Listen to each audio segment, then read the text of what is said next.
strengthen it.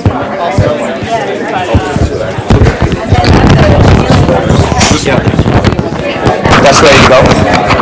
So there's a fairly flat line here on the podium. Is that enough to get podium sound?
Thank Pew for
consumers, advertisers, and publishers.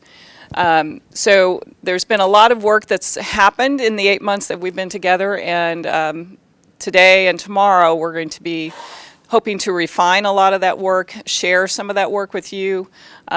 Please make sure to give us feedback in real time, raise your hand. It's a small enough group that we should all feel comfortable just giving our feedback and sharing as we go.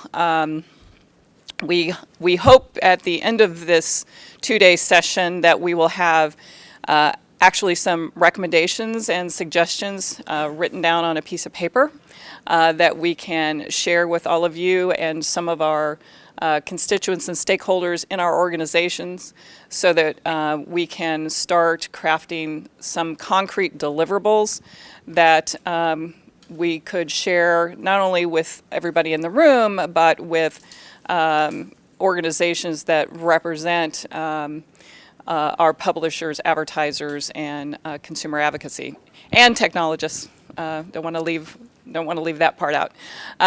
So we're very excited about the progress we've made so far, and again, want to thank you all for your contributions and for partnerships with ITEGA and everybody else that's been part of the process. So with that, I think we have Michelle coming up. And want to give special thanks to Michelle Demoy, who has been consulting with us during this process, has really been instrumental in moving everything along. She's the kind of the push behind the train to make sure that we get things done in between our meetings. So want to thank you for all your efforts and the work you've done so far. Thank you. I appreciate that. I'm going to stand over here just because I have my notes over there. Want this? I guess so. Should I use this? If I have that? This one does? Ooh. Yeah, that's on, so Okay. Can everybody hear me okay? Great. So thanks again for being here. Joellen and Fran sort of laid out how your input is. Oh, okay. I should mention that, and I've said this before, but really this work is enabling a sort of data revolution. And I mean that as someone who's worked in tech policy and as someone who's been in the tech sector for a very long time. This, we think, represents that. It's a revolution in advertising, in privacy, identity, and in news, which all of these things tie together in unique ways that we will talk about over the next 2 days. And also, I want you to understand that you are not a random group of people here. I said this at our last meeting, and it's true. We invited people that we knew had the expertise to really weigh in and offer feedback. So please don't be shy. Nothing, I'll talk a little bit about the ground rules for the discussion, but it's all under Chatham House rule. So we want you to feel comfortable to try to destroy the idea, right? Try to find ways that it won't work. Try to find ways that it will work so that we can come out stronger with deliverables, which is what these 2 days are focused on. So before I begin, I want to talk a little bit about the ground rules. You're all grown-ups, I think. Yes. So just to make sure that everybody follows the rules, one person speaks at a time.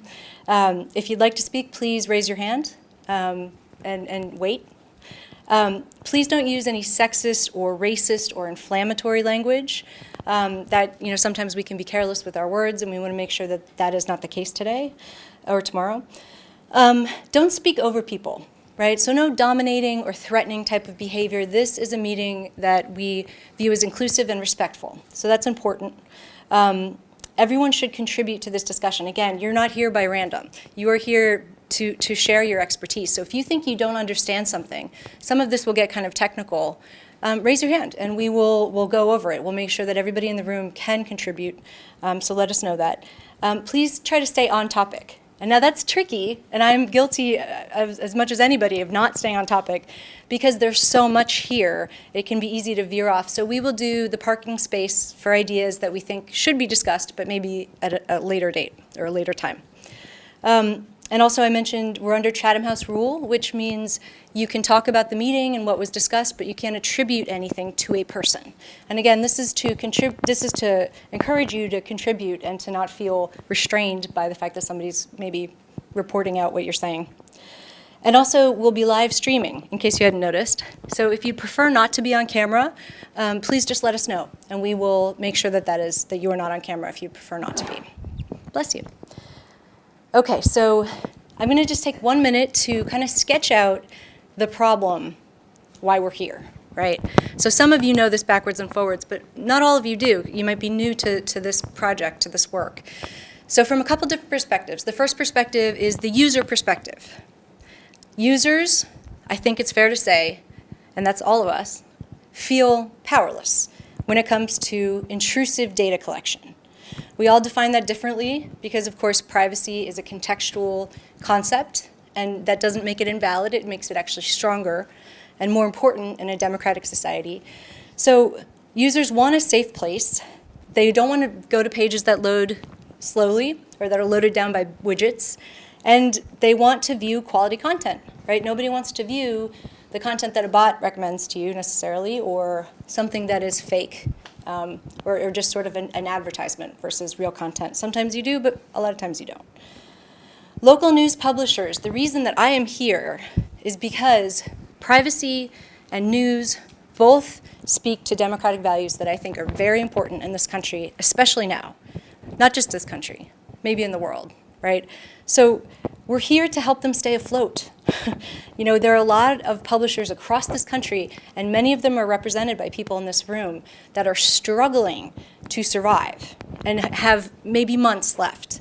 And so what we're trying to do to help them survive is make it so that they don't need to trade their content for their users' privacy. In other words, you don't need to give away your users' privacy to generate much needed revenue. We don't think that's necessary, and we don't think that's the answer. In fact, the opposite, right? Advertisers and brands are here today, and they want to build their businesses by reaching real people, not bots. Huge problem online. Ad fraud is a $16 billion a year problem.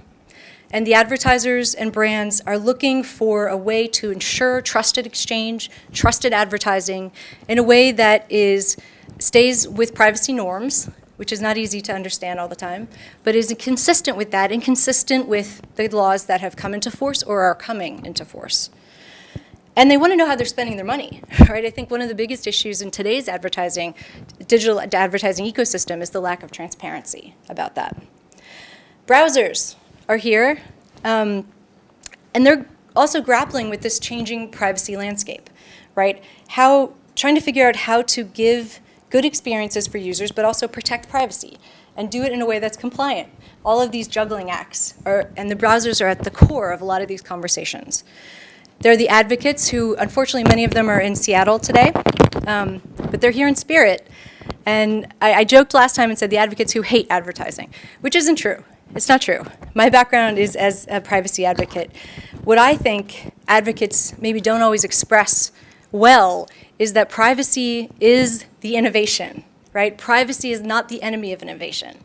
It is the innovation. It is the reason we use the internet, and it's at the heart of all of this work. It's just something to remember. So Don put it well the other day when he said, the solution isn't about getting publishers to agree to some radical privacy nerd thing. Right? We're not here to indoctrinate you into some kind of radical privacy nerd thing, although I really like that phrase. But to recognize that this is the solution now. We've tried a lot of things. A lot of technologies, a lot of policies have been tried, and none of them have addressed this issue of monetizing in a way that builds trust, but doesn't diminish revenue. Right? So this is what we're trying to get to. And of course, all of this is to restore the value of content to publishers, to the people who make it, so we can rebuild user trust and reduce the advertiser's risk. So I think someone mentioned that this is the third in our multi-stakeholder meetings, and this is probably the most important, if not the most important, because we've come to 3 ideas that we're going to break down today, and we're going to come up with the deliverables around them. We're going to come up with the policy and the technology, and we're going to share with you what we think should happen, and we really need your feedback, because after this meeting, it's going to happen. So anything that you have to offer today and tomorrow is going to be taken into account. So here are the 3 project components that we're looking at. The first is a strong, privacy-forward privacy policy. So the Local Media Consortium is made up of about 2,700, I think, digital properties. 80 to 90 members. This is constantly growing. So they represent a whole lot of local news publishers and organizations, media organizations. They have agreed, at least in spirit, to adopt a unified privacy policy across all of these properties. And this will be compliant with the CCPA, which is the California law, and the GDPR. So that's my job, to try to build that policy. So you may be here because you're wondering how the heck to do that. And I can tell you that there are ways to do it. You start with some values that are represented in both of those laws, and you go from there. So then you have, after you have all of these properties agreeing to this one strong privacy-forward privacy policy, then we're going to have a single sign-on system. And if anybody knows what an SSO or a single sign-on is, it's basically a federated, so sending out lots of different signals across lots of different properties, sign in at one place. So that's where Itega comes in as the authenticator. So the idea is if you're a user, you go to Topeka, Kansas newspaper, you are given an option to sign in, to be authenticated by Itega, which means that everybody in the closed system is following the rules because that's Itega's job, is to govern the system. You would then have access to all of the agreeing members of the local media consortium. So you get some benefit out of this. You also get to know that you are not going to be tracked. You get to know that you are going to be in a safe ecosystem. And I don't think you can really underestimate the value of that to people, to users. So the SSO is the portable ID managed by publishers and governed by Itega. And the third idea is the user data exchange. So the UDEX gathers consent and privacy preferences that are tied to the user ID. The user data is divided into pools or cohorts that publishers share with advertisers based on the person's privacy preferences. If they don't want any data shared, no data is shared. But many people will, and so that will be shared. And the UDEX will ping the ads, and the advertisers will know that their ad was delivered and whatever action was taken by the person, but they won't get any data back about the person. And this is all done on the server side. All of this technology is available. It just hasn't been put together in this unique way with people willing to collaborate. So join us on this journey today in coming up with the deliverables to make this happen. And thanks again for coming. And next we have Joellen, who's going to go over specifically what our goals are for today and for tomorrow.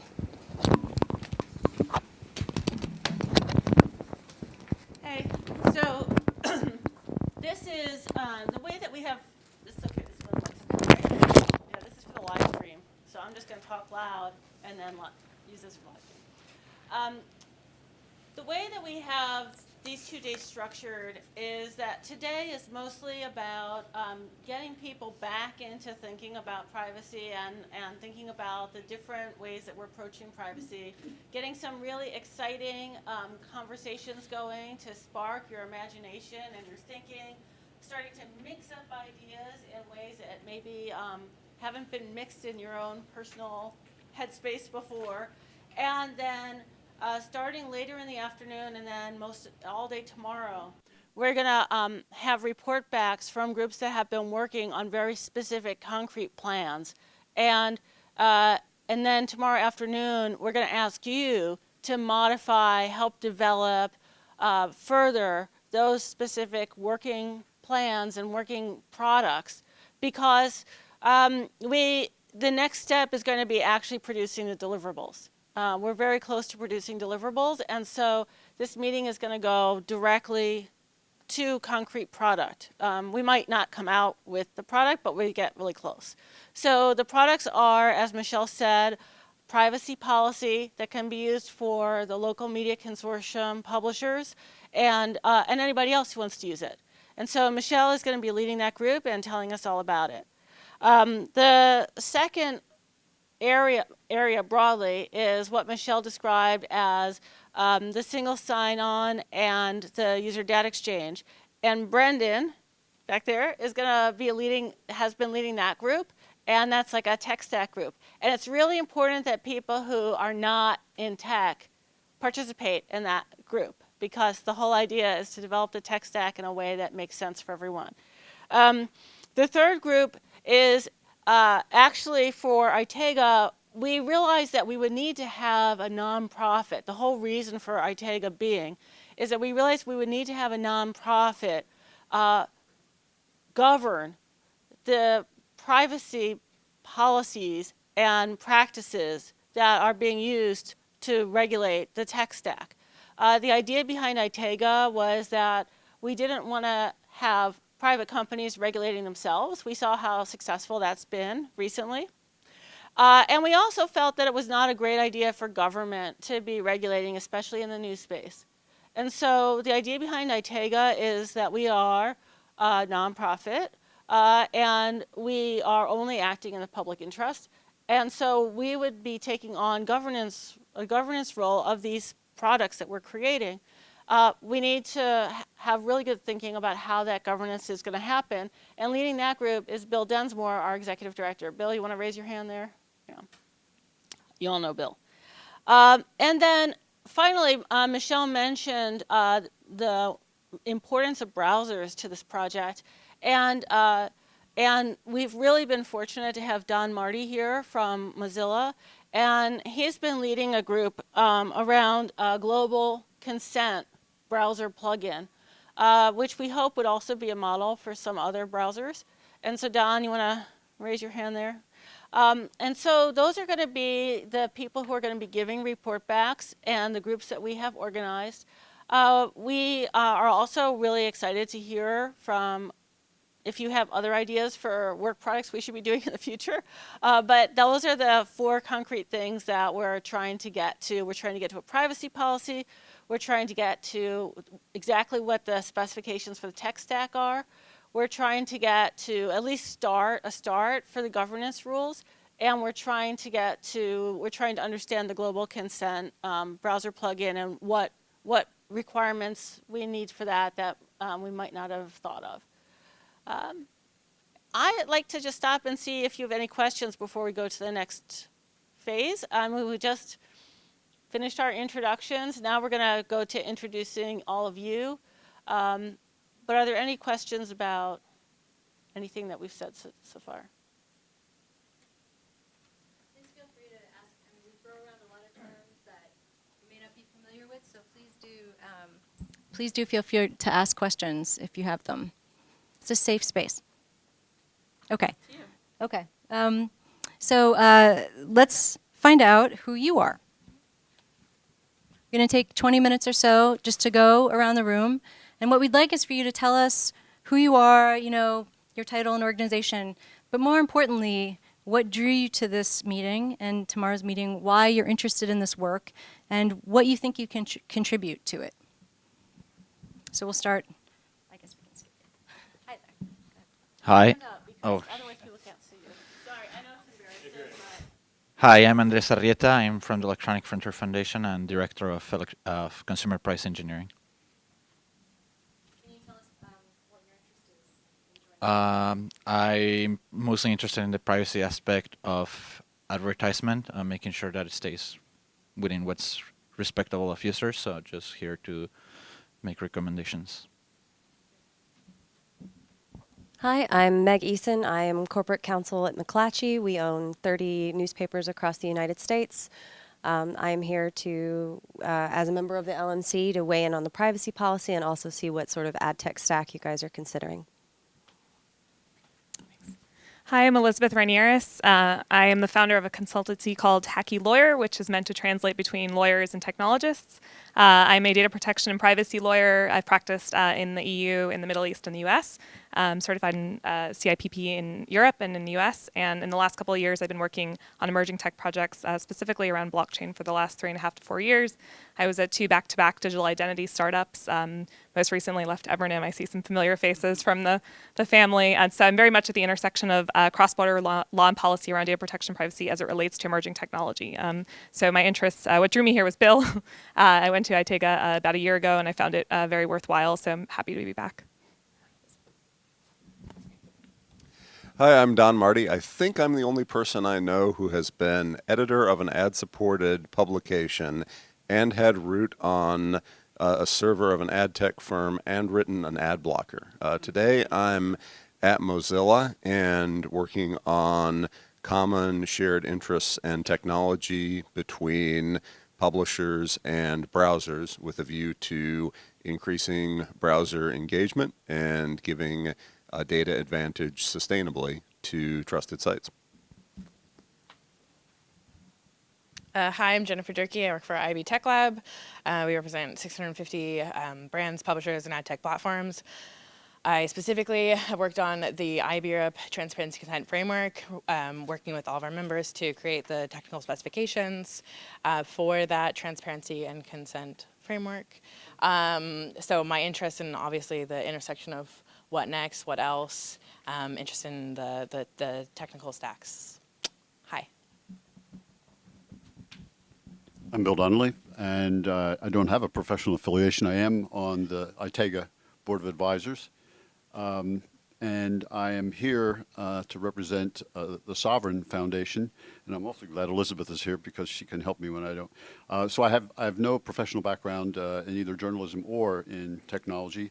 I'm just here out of interest, and I hope I can convey a message about self-sovereign identity. Brendan with a long last name, Brendan Rudin Butterworth, technical consultant for ITEGA, ex-IAB Tech Lab, ex-Microsoft, and also worked on an ad blocker way back in the day. So AdBlock Plus, actually the conversion of AdBlock to AdBlock Plus when we introduced two-phase listing, blacklist, whitelist. So important phase there. I am presenting TechStack, have been getting some of that together, as well as a long-standing interest in technologies, privacy, and security. Hi, I'm I'm Craig Spiesel. I'm with my own consultancy called the AgeLite Research and Advisory Group. Prior to that, I was at Microsoft working on security and privacy enhancing features. I was accused of creating an ad blocker, but it was in private filtering, which unfortunately got decimated. In the last 10 years, I founded an organization called the Online Trust Alliance, which is now part of the Internet Society. And I'm looking continually at the convergence of trust, how to enhance consumer trust, privacy at the same time. How do we make sure that ad-supported services can grow and prosper? So, Todd Eskelson with the Eskelson Law Group. The only way I know how to block ads is to turn off my computer. I am here because of work that I've done previously with the governance of organizations, including organizations that are similar to some of the things we're trying to accomplish. And I guess that I am the technical expert on governance in these things. Hi, I'm Christine Bannon. I'm Consumer Protection Counsel at the Electronic Privacy Information Center. And my interest is in how we can have ad-supported services while protecting consumer privacy. Kind of in the middle here, not sure if I should just rotate around. Hi, everyone. My name is Dylan Gilbert. I'm a fellow at Public Knowledge, which is a nonprofit public interest advocacy organization here in town. Focus of my work is Gov Affairs, which for non-DC folks is Hill Advocacy. Been working a lot on federal privacy legislation and can bring, hopefully, a perspective on what's going on here in town with regard to recent and prior developments in legislation. Unfortunately, we've had 3 different people from our organization at all 3 of these meetings, so I apologize for that. I'm a little behind, but we are very interested in the same goals that Michelle articulated, and hope that it can bring a good advocacy perspective to the conversation. Hi there, I'm Joe Harden. I'm from the Alliance for Audited Media. We are media auditors. We've been around about 105 years, and our members are newspapers, magazines, and trade journals and their websites. And so we have a lot of experience in getting large groups of people together, media publishers, and making sure everyone follows the same rules and having trust and transparency throughout that. So I think we can help to lend that, which will be necessary for the project at hand. And I've been to all 3 of the meetings, so we're very interested in that. So why don't we go over here? Hi, I'm Rick Lerner. I'm with ClickShare Service Corp. We've been championing federated identity and privacy for newspapers and providing technology for newspapers for about 20 years. And we're so excited that newspapers are really thinking about federated identity now and privacy. I've got lots of technical experience from over the years and a very strong interest in helping out the newspapers industry and using tech to make things better. Hi, I'm Danielle Coffey. I'm SVP of Strategic Initiatives and Counsel at the News Media Alliance. We represent 2,000 news publishers in the U.S. and internationally. I spend most of my time in Washington, D.C., but I love working with folks like the LMC and Bill at ITEGA, and I think that what they're doing on privacy could really open up an avenue for the trusted first parties. We're news publishers who have a relationship with our loyal readers, and we want to maintain that, and we love the effort that they're doing and, are very supportive. Hi, Michael Maloon, Vice President of Communications and Innovations at the News Media Alliance. So I work along with Danielle, and I'm really the bullhorn for our association, so glad to be here. Hi, I've already introduced myself. For those of you who just came in, I'm Fran Wills, CEO of the Local Media Consortium. We represent about 90 newspaper, TV and broadcast outlets across the U.S. and Canada.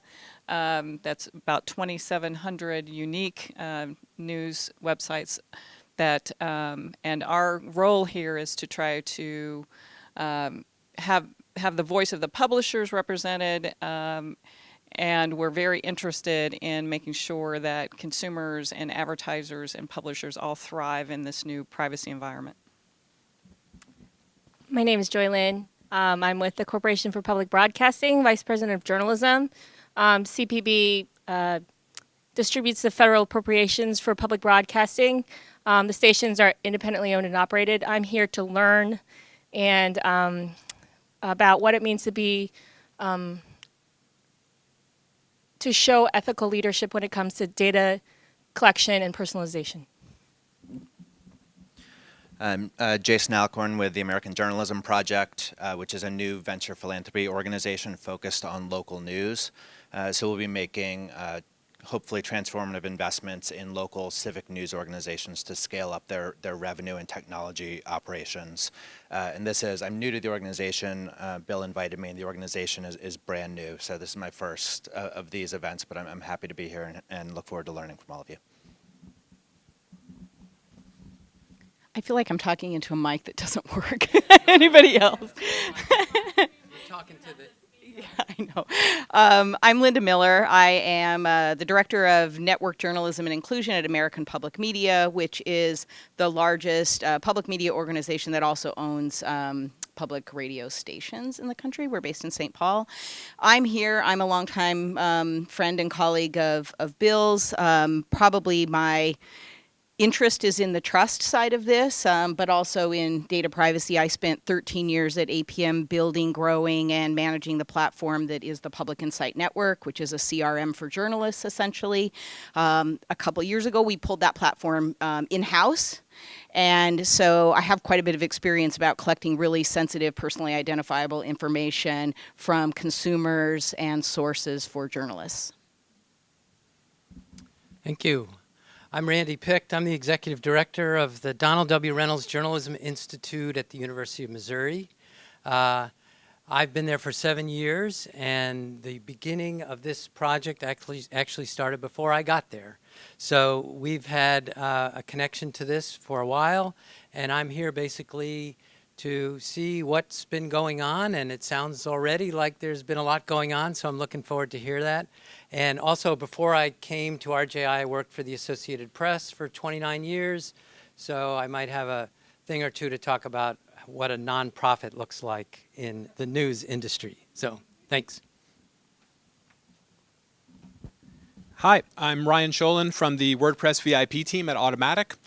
We provide a platform and services to many news organizations, some of whom are in the room. And so I'm interested in where this is going, but also my background includes a lot of time as a product manager at the intersection of journalism and technology at places like Gatehouse and Gannett. And so I've spent a lot of time working on user login, registration, subscription products, and all of the sort of conversion funnel metrics that newspapers really care about these days. I've agonized over them. So I'm very interested to see where this is going and contribute if I can. Hi, I'm Joe McDonough. I head up U.S. Publisher Relations for the Media Trust. The Media Trust has been around for about 14 years. And we're best known for helping publishers, online publishers, manage their ad quality and fight malware in the ad ecosystem. But over the last few years, we've used our infrastructure and our systems and our tech to also help publishers manage GDPR, other data e-privacy regulations, because we emulate users from across the globe, from every device, every browser, and we see what's being dropped on an end user. And we've gone out to the ad tech and MarTech ecosystem and asked all of them to define themselves and what their role is, and given publishers then a way to communicate with all those third-party vendors that are out there that are rendering on their properties, and basically give them tools to make sure that they're doing their best efforts to comply with all the growing different e-privacy data governance regulations. And so in addition to all that gives me some interest for this meeting, I've actually spent a lot of time in the online ad advertising space. I've worked with some large data companies, so I've seen what some good stuff is with data, and some bad stuff, and some wasted stuff, and other things. And now that governments are getting a stronger eye on these things, it's very interesting on where everything's going to shape up. Hi, John Hodgins with the Annie E. Casey Foundation, and we fund quality journalism. Tobias Bennett, VP of Partnerships and Revenue for the Local Media Consortium. I'm in here to listen and learn, and then go out and beat up the technology providers we decide should be in the stack for better pricing for publishers. Hi, I'm Chris Hendricks. I'm the president of the LMC. I work with Fran and Tobias, obviously, and I was one of the co-instigators of this thing, I guess, a while back with Joe Ellen and Bill and several others in the room. So thank you all for coming, and let's get to the work. Hi, I'm Julia Morpurgo. I'm Associate Counsel at Taboola. We're a content discovery platform that works with U.S. publishers and digital properties, but also with global publishers as well. We've been very involved with GDPR compliance on our end, and I'm very interested not only to hear what local publishers in the U.S. have to say, but of course how we're going to tackle CCPA. Good morning, everyone. Dan Rua, CEO of Admiral. Admiral helps publishers kind of think horizontally about the relationship between publisher and visitor. We started in the ad block recovery category. That led us into the subscriptions category for ad-free subscriptions. And then we also started helping around GDPR and consent. And what we realize is that there's a horizontal way to think about this, which it all comes back to the relationship between the publisher and the visitor. And so instead of thinking spot solutions on each one of those things, is there a way you can think horizontally about how do I start the relationship, how do I improve the relationship, how do I grow the relationship, and ultimately that leads to sustainable revenue. Hi, everyone. I'm Chanda Marlowe. I'm a policy fellow at the Future of Privacy Forum. It's a nonprofit organization in D.C. that brings together consumer advocates, industry leaders, and companies, and all of these stakeholders. I'm very interested in how we can work together to find workable privacy-forward solutions. Hi, I'm Mark Bullard. I'm the Director of Digital Business Development for Lee Enterprises. I'm primarily here. I came from the newsroom side, and just one of my goals is to ensure that there's some sort of value exchange between readers and publishers, and the privacy piece of that. How does that play into that? But basically make sure that content creators get paid. That's what I'm interested in. Hi, everyone. I'm Amy Garmer. I'm with the Aspen Institute's Communications and Society Policy Program, where my current title is Director of the Dialogue on Public Libraries.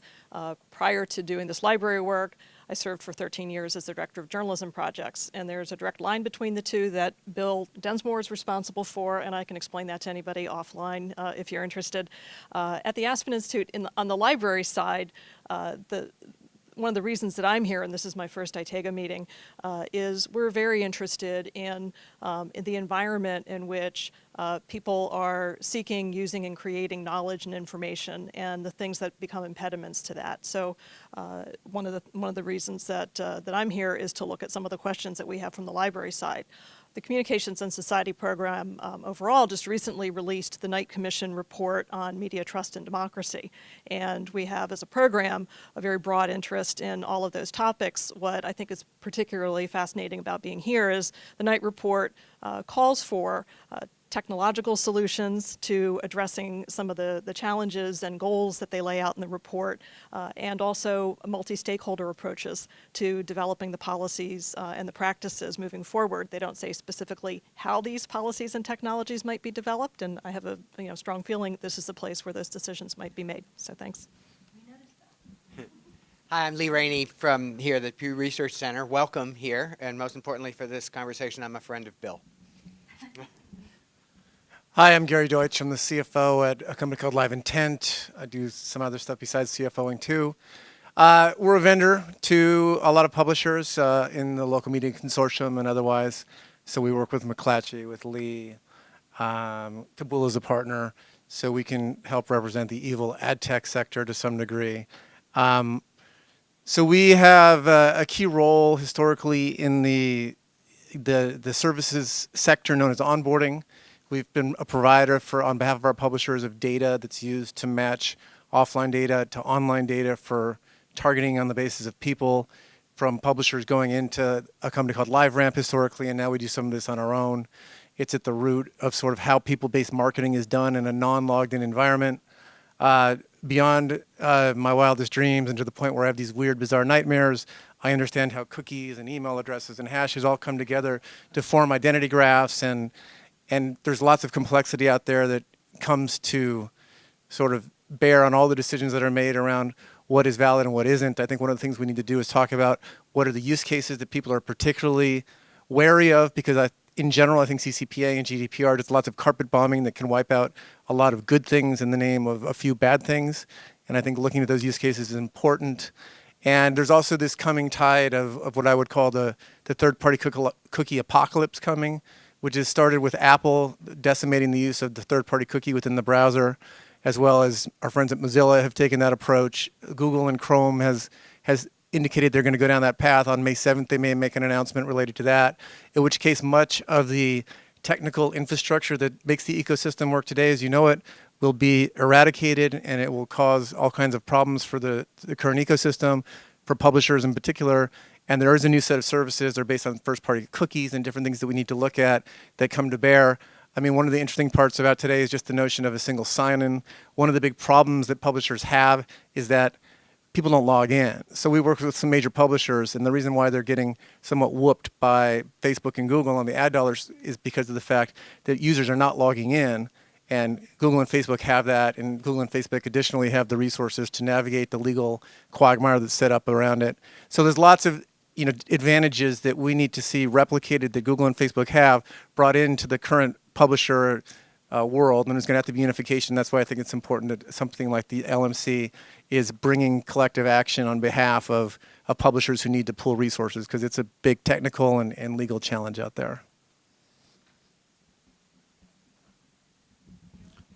I'm Bill Densmore, and I just want to reflect that about 12 years ago I started a project called the Media Giraffe Project to find and spotlight people making innovative use of media to foster participatory democracy and community. And as I worked on that, it became pretty clear that trust and identity were necessary, maybe not sufficient, but certainly necessary to addressing problems of helping to foster participatory democracy and community on the web.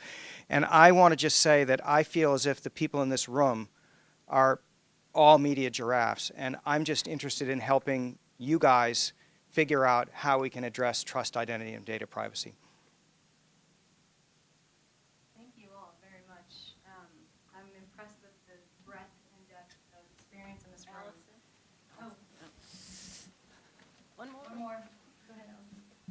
Hi, I'm Allison Cool. I'm sorry I'm coming late. I'm coming from Colorado. I'm a professor of cultural anthropology at the University of Colorado in Boulder, and I do research about privacy and data ethics in the European context, especially around issues with the GDPR.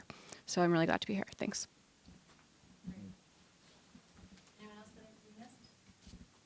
Okay, I think we can safely say that we have the right folks here.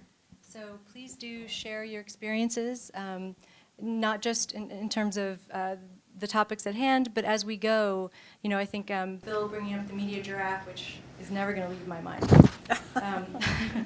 is a crucial point.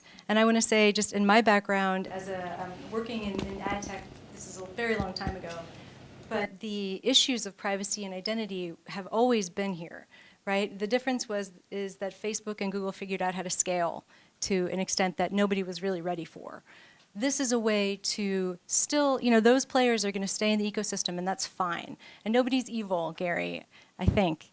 At least that's not how, I think it's more about how do we create collaborations that work and can scale eventually, right? So I think this project is sort of at the center of what needs to happen online, certainly for news publishers, but writ large for privacy and identity.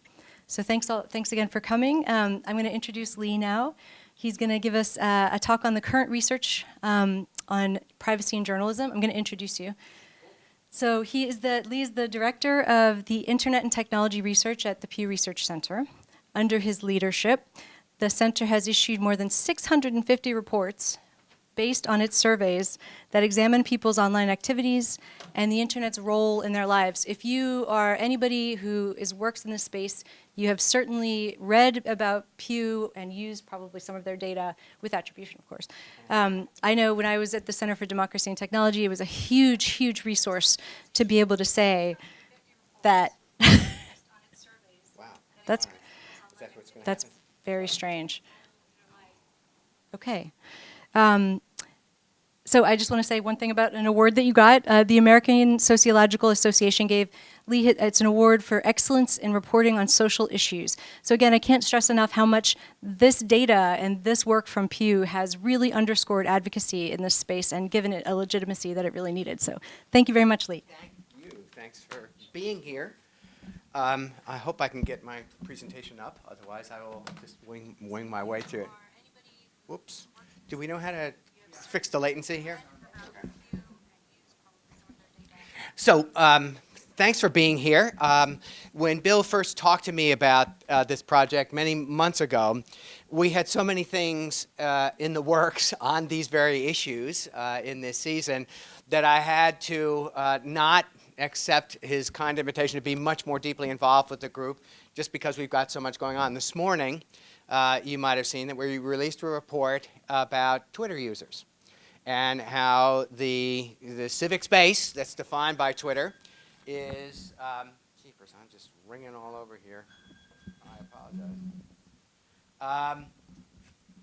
Is 10% of tweeters create 80% of the content that's on the platform. They tend to be a little more left than center. It's online. So, and I'm going to actually show you another thing before I go there. And so that's today's release. You might have seen that last week there I am.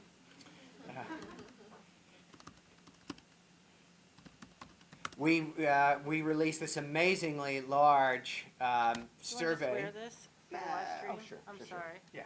I hope many of you who are particularly involved with local news saw this amazing project that the Journalism Unit, which is literally down the hallway here, produced. It's a 35,000 person survey complemented by a lot of organic data that were collected through an app browser that looks at close to 100 metro media markets. So there are broad national findings from this survey that talk about the role of local news in people's lives. There were actually a couple of headline findings, one of which was that online life now approaches TV life, which is an amazing historic, phenomenon, because TV's dominated news culture for so long and so dominantly.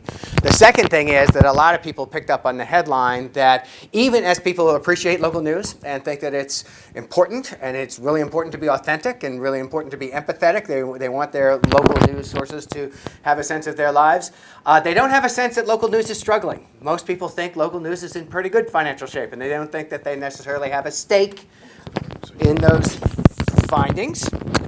And it's an incredibly rich report where you can actually, there's an interactive map where you can dive into local media markets, see what that story is, both with the representative survey data in those communities as well as the organic data that emerged from the plug-in that we actually got some help from Google on, and it was partly funded by a generous grant. So this is the kind of stuff that we're doing all the time. One of the reasons that the journalism team isn't deeply represented in this room is that they're still living with the aftermath of this and explaining it to local groups and trying to answer a lot of technical questions about how it was done. But this is what you care about is the stuff that we care about, and so I'm delighted to be here and to speak. With anybody that Bill can convene together, because I've been a fanboy for a long time. So we've done, we haven't bolted together these subjects quite the way that Bill has, so I'm going to give you a little bit of a disparate feel for how we've been pulling all this together. First, I'm going to talk about some of our privacy work. And nope, that's not it. Let me just start by talking about some of our privacy work. Over the years, and particularly after the Snowden revelations, we doubled down on trying to understand the role of privacy in people's lives, because we'd done it episodically over the years. But we knew life had changed after that, and you might remember that it was within 2 or 3 months of the Snowden revelations in June 2013 that the Target breach took place.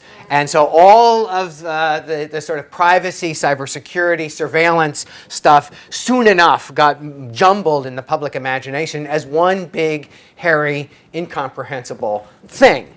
And we documented that in a whole lot of ways and a lot of privacy research, and I can send, actually I think I sent a ton of links to Bill at the time, and we can send around links about the variety of things that we've done. And actually, coincidentally, we're writing a new privacy survey right now that will go into the field in early June, and we will have things to say in the fall. So if you convene again in the fall, I would love to come talk to you about it, because we're sort of picking up the story that we left off roughly around 2015, 2016. And it's a story that's gotten weirder and bigger in some respects since then. But there are a couple of sort of meta points that we've made off our privacy work. The first is I'm a huge fan of the Dana Boyd insight that modern life is a life that's lived in public by default and privacy by effort. It's impossible to be a private actor and to try to preserve private space for yourself without a huge amount of effort, and in many cases a ton of resources behind you. As a matter of fact, when we did a canvassing, some of you have been involved, I know Bill has, we canvass experts from time to time about sort of the future of the internet and what's going to come.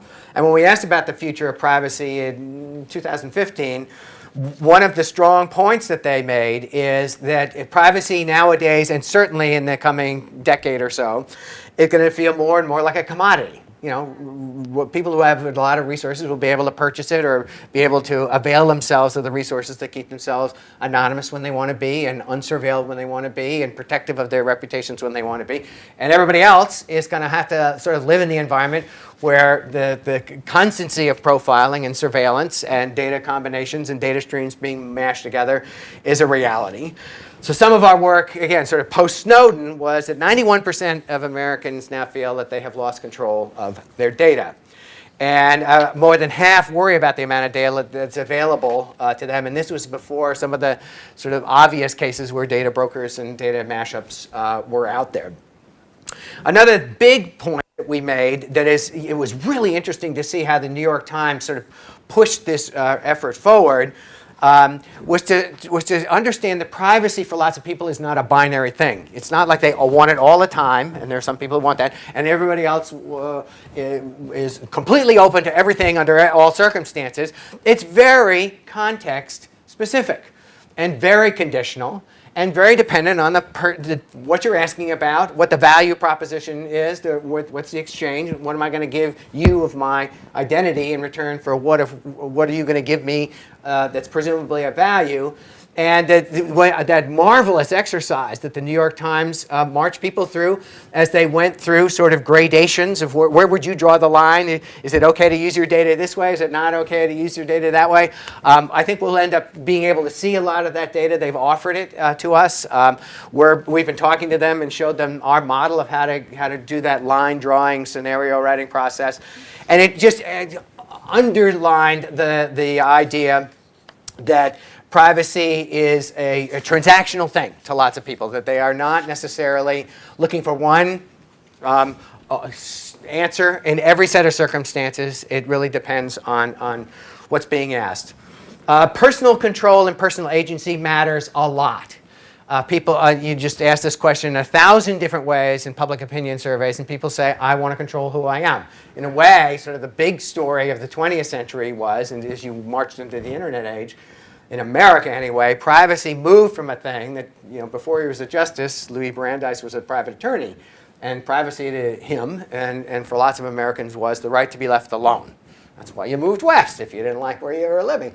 But the more modern, the internet era definition of privacy is much more like, I want to control who I am. I want to be able to know how my data are being used. I want to know how I'm perceived out in the real world. I want to be able to change it.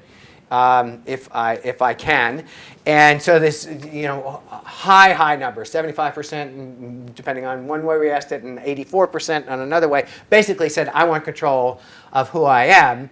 And what's so frustrating to people when we did focus groups on this stuff in the sort of the later aspects of our post-Snowden work, people were getting hugely frustrated that they couldn't assert that control, and they didn't feel like they had agency. And we kept asking them questions. If you thought there was a problem with who you were perceived to be or how your data were being used, do you think you could get to the bottom of it? And large numbers said, of course I can. I wouldn't know where to begin.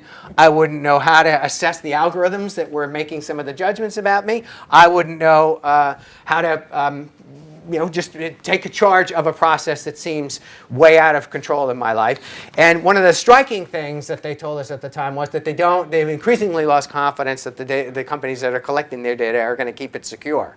So there's one level of concern that they have is, I'm being misunderstood by the people who have custody of this data. The second level of concern is, these data are going to find their way out into the wild, and I'm going to pay a price for that. So it's not only a control thing, it's I'm gonna be hammered. I'm gonna lose money. I'm gonna lose elements of my identity. I'm gonna be gamed with, or something like that.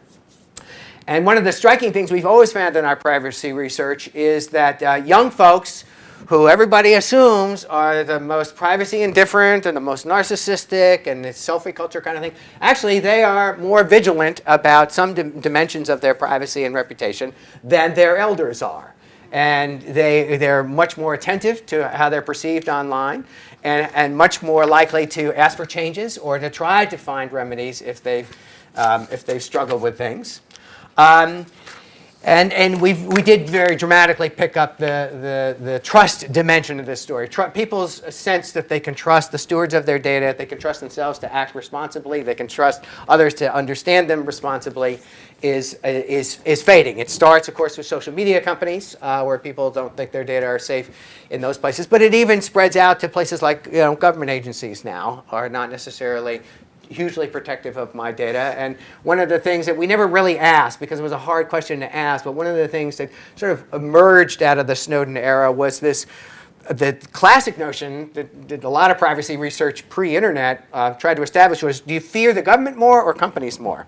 And Americans mostly answered in the 50s, 60s, 70s, 80s, I fear the government more.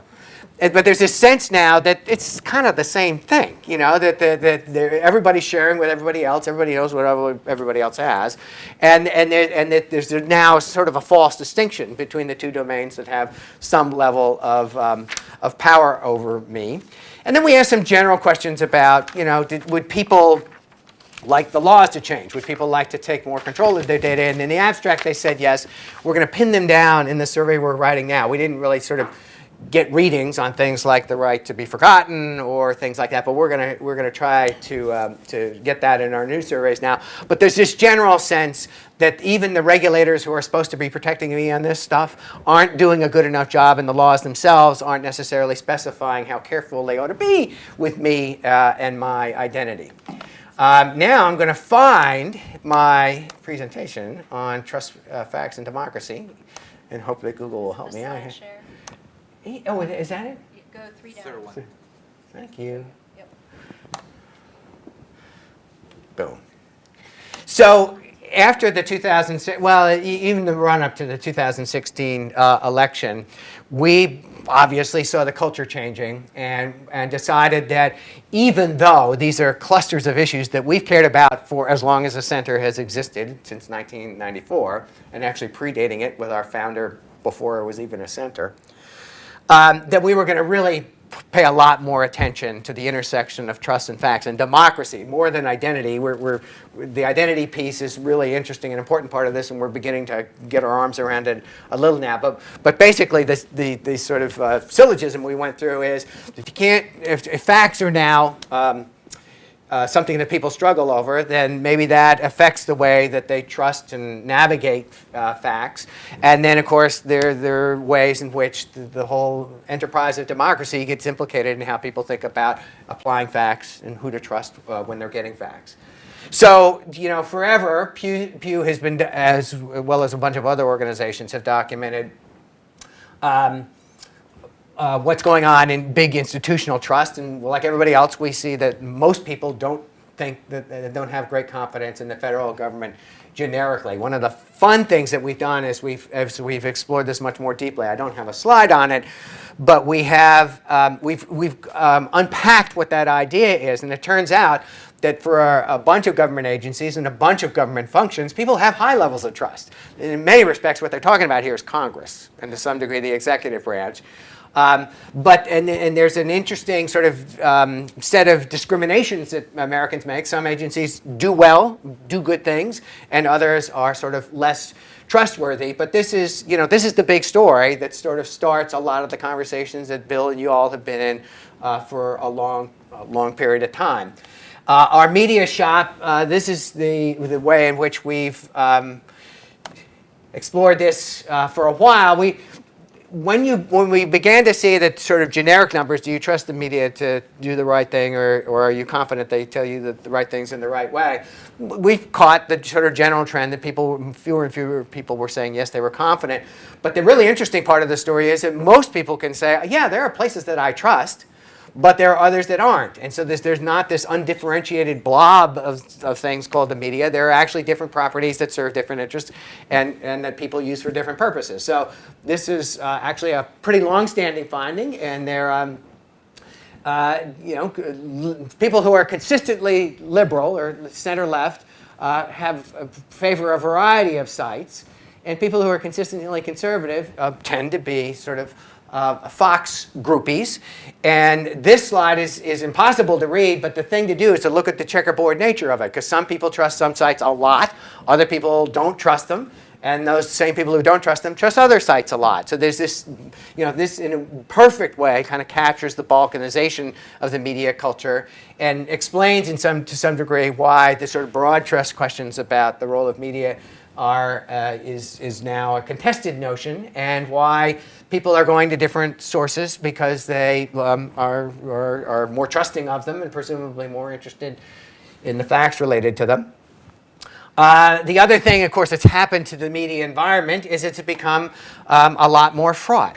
We ask this in a variety of ways. One of the most dramatic findings we had just at the end of the 2016 election is that people were vastly more likely to say that compared with conversations that they have in person, the things that happen to them on social media are less respectful, less likely to come to a resolution, less civil, less focused on policy debates, more politically correct, and much angrier. And there's this sense now that information is a weapon.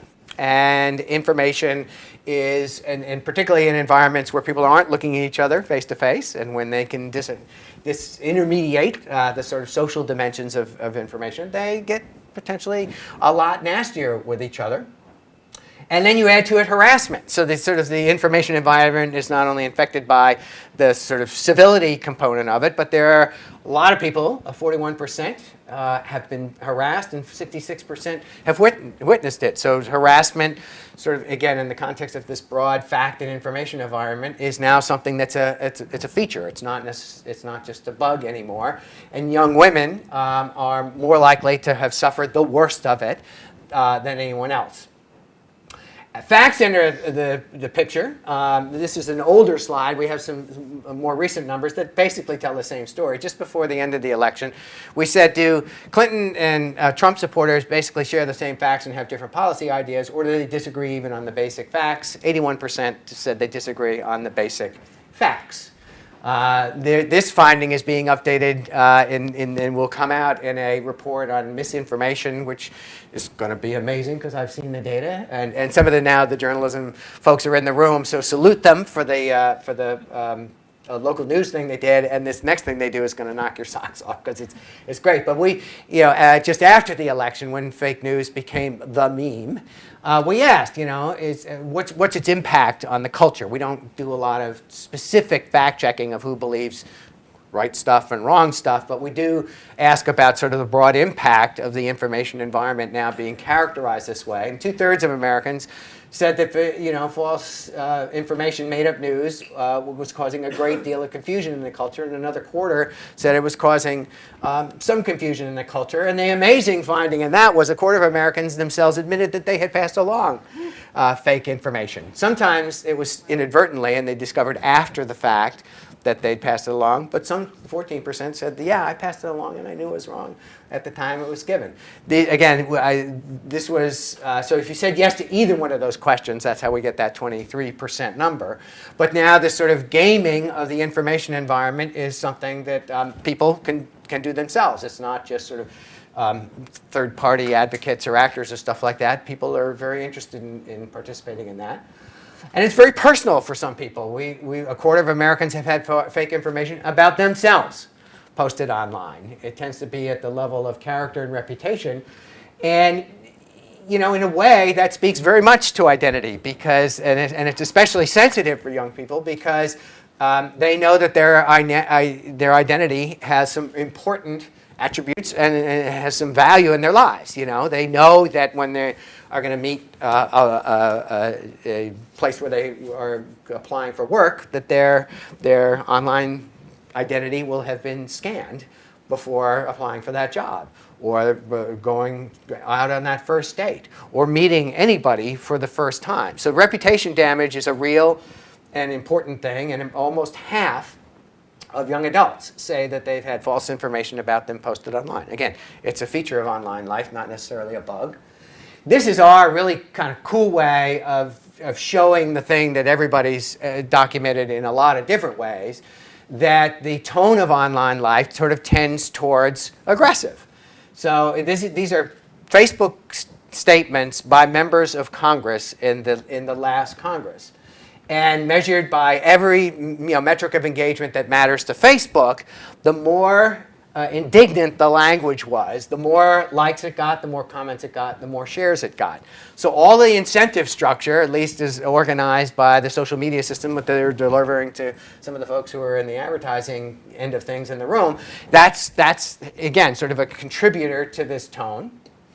And then the journalism folks did this genius level thing. Since we're not in the business of literally fact checking everybody about whether they believe and whether it's right or wrong and being the judge and jury on that, we gave folks a nationally representative survey where we gave them 5 statements of fact and 5 statements of opinion and asked them to say, is this a fact or is this an opinion?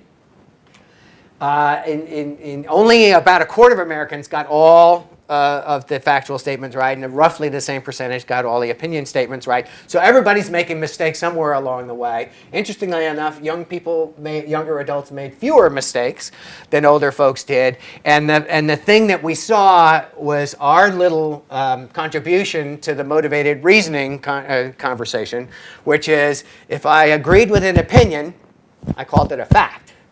If I disagreed with a fact, I called it an opinion. There were just lots of ways in which people were sort of voting their partisanship when they were trying to make judgments about facts and opinions. And here's how this cascades through our broad culture. Our political unit has done this amazing work for a couple of generations where we ask people a series of political values and social values questions. And then we sort people out into how many have different mixtures of liberal and conservative views, or how many are pretty consistently liberal, pretty consistently conservative. And what you can see here, when you have a mountaintop there, you have a lot of people in the center. People have mixtures of views, right? That didn't change that much by 2004, although the extremes were flattening a bit. By 2017, the center was not holding. There were not many people who were conservative Democrats or liberal Republicans. The sort of purification of the parties was very well documented in this kind of work. One of the fun things that I didn't do with that data, we call them dancing mountains, and it shows you over time how the edges grew, so the people who were more consistently on one side or the other was a growing share of the population, and the people who had sort of mixed views was a shrinking share of the population. Horrible slide here, but it was our brilliant way in the political unit, not my unit, to talk about the attributes of democracy that play out in this environment. So we asked people two questions, and we ran them through the same battery of things. How important is this thing to democracy? How important is it for people to Republicans and Democrats to get along, for judges not to be influenced by political parties, for everyone to have equal opportunity to succeed? So how important was it? And then we asked, how are we doing? Are we doing a good job on these things? And the gaps are staggering. There are a couple where we're not too far from what our own defined aspiration is, but there are some, or the vast majority of them, have huge gaps between what the best version of ourselves can be and actually how we're doing at that level of the game. That's how this stuff sort of cascades through our broad culture. And then this amazing finding that when we, again, sort of looking at the demographics of different groups and stuff like that forever, those of you who are social scientists in the room know that race, religion, or religious attendance especially, it doesn't matter nearly as much what religion you are, but how often you go to church and pray and things like that. Educational attainment and age and gender, those things mattered. They were pretty decent predictors of lots of things that were going on in the culture, but they are at least 3, if not 4, 5, 6 times less likely to be a powerful predictor of someone's political views now than their partisanship. So the sense that that polarization and partisan polarization has now sort of become the dominant way through which people are judging facts and information and the performance of their culture is very striking. And this is sort of the most distressing, if those of you who care about democracy. Forever we've asked questions about who do you have confidence in the culture to be wise in politics. And politicians have risen and fallen in this, political parties have risen and fallen in this, advocates have risen and fallen. But forever, the wisdom of the American public sort of stood out. No matter who was in office, no matter what the partisanship of the people who were responding to the survey, people were pretty confident that the political wisdom of the American public was high. It collapsed in 2014-15 and has stayed now in a position now where it becomes a partisan judgment. If my party's in power, okay, the public is wise. If my party isn't in power, they're all idiots. And it even goes to sort of international audiences, just to show you that there are, there's lots of support for representative democracy around the world, but there are ways in which this sort of character of democracy is at issue here. This isn't particularly relevant to this conversation. People are we haven't actually gotten consistent over time measures of trust in tech companies because it sort of popped up as an issue more recently. But people are not necessarily keen on tech companies and the jobs they're doing. And Republicans in particular think that tech companies are privileging or depressing conservative information and privileging liberal information. So we can talk about that. I talk like the New Yorker that I am. I've overloaded you with lots of data. I'm happy to do some questions for a little while, right, Bill? If you want to find out more about Pew. And by the way, there are any number of the wonderful folks in the journalism program who are here and can talk about that local journalism thing that I started with in case you got questions about that. I just would strongly encourage you, if you haven't seen it yet, to play around with it because it is just a super fun, super rich, never before done at this scale kind of effort. Yeah?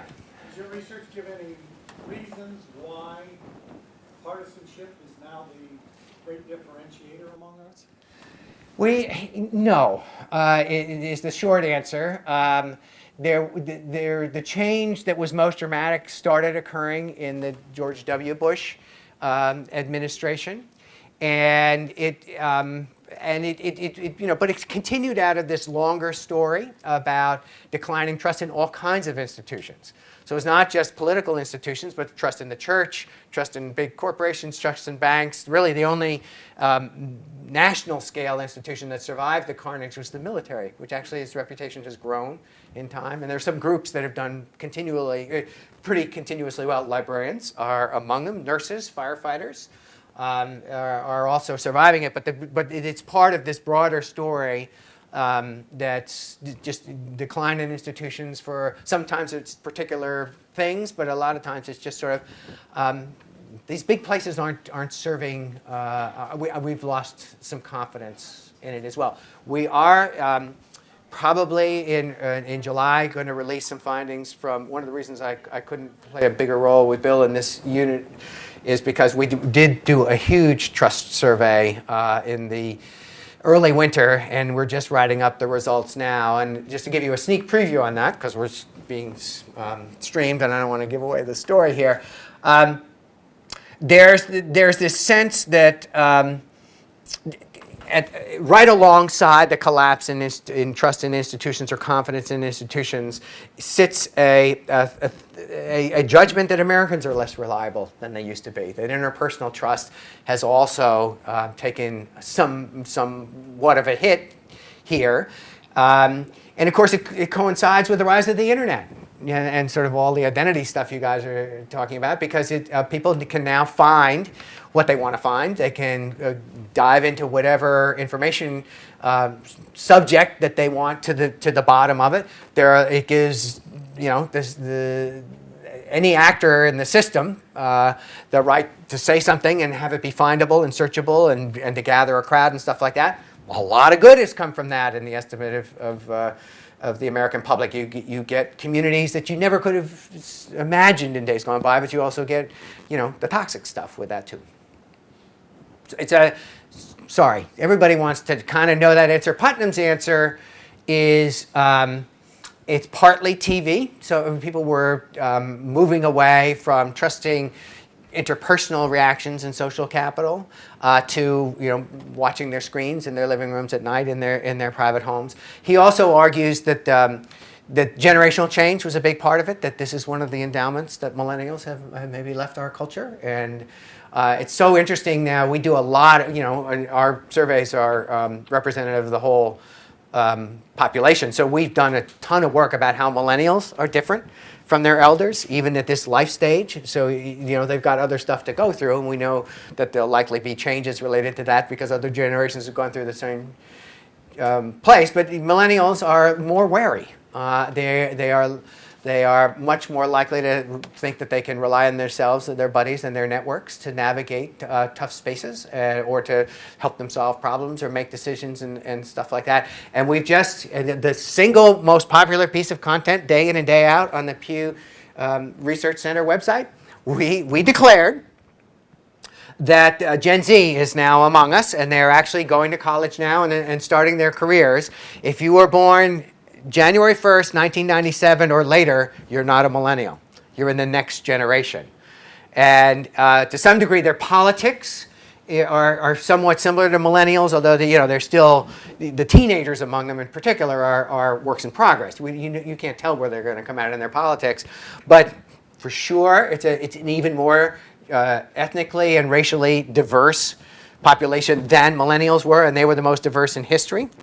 Their tech profile is more mobile than even the younger millennials who have a tech experience that's mediated by things like this.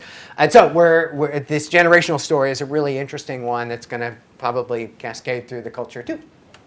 In your sneak preview, do you have any data on what has caused the decline in trust among all of us, among each other? Is it related to the politics of the country, the leadership level? Excuse me. It starts with this notion that people are less reliable than they used to be. So there's a nostalgia component to it, but potentially that we used to be better off when we weren't on that. We had this actually another amazing thing that came out from Pew in the past 3 days. Our global unit asked about culture and change in around the world, and a headline finding, I will get it for you, was that the vast majority of people are very comfortable with diversity, growing, gender equality growing, but they think family life around the world is collapsing. And this is a mixture of developed and developing countries.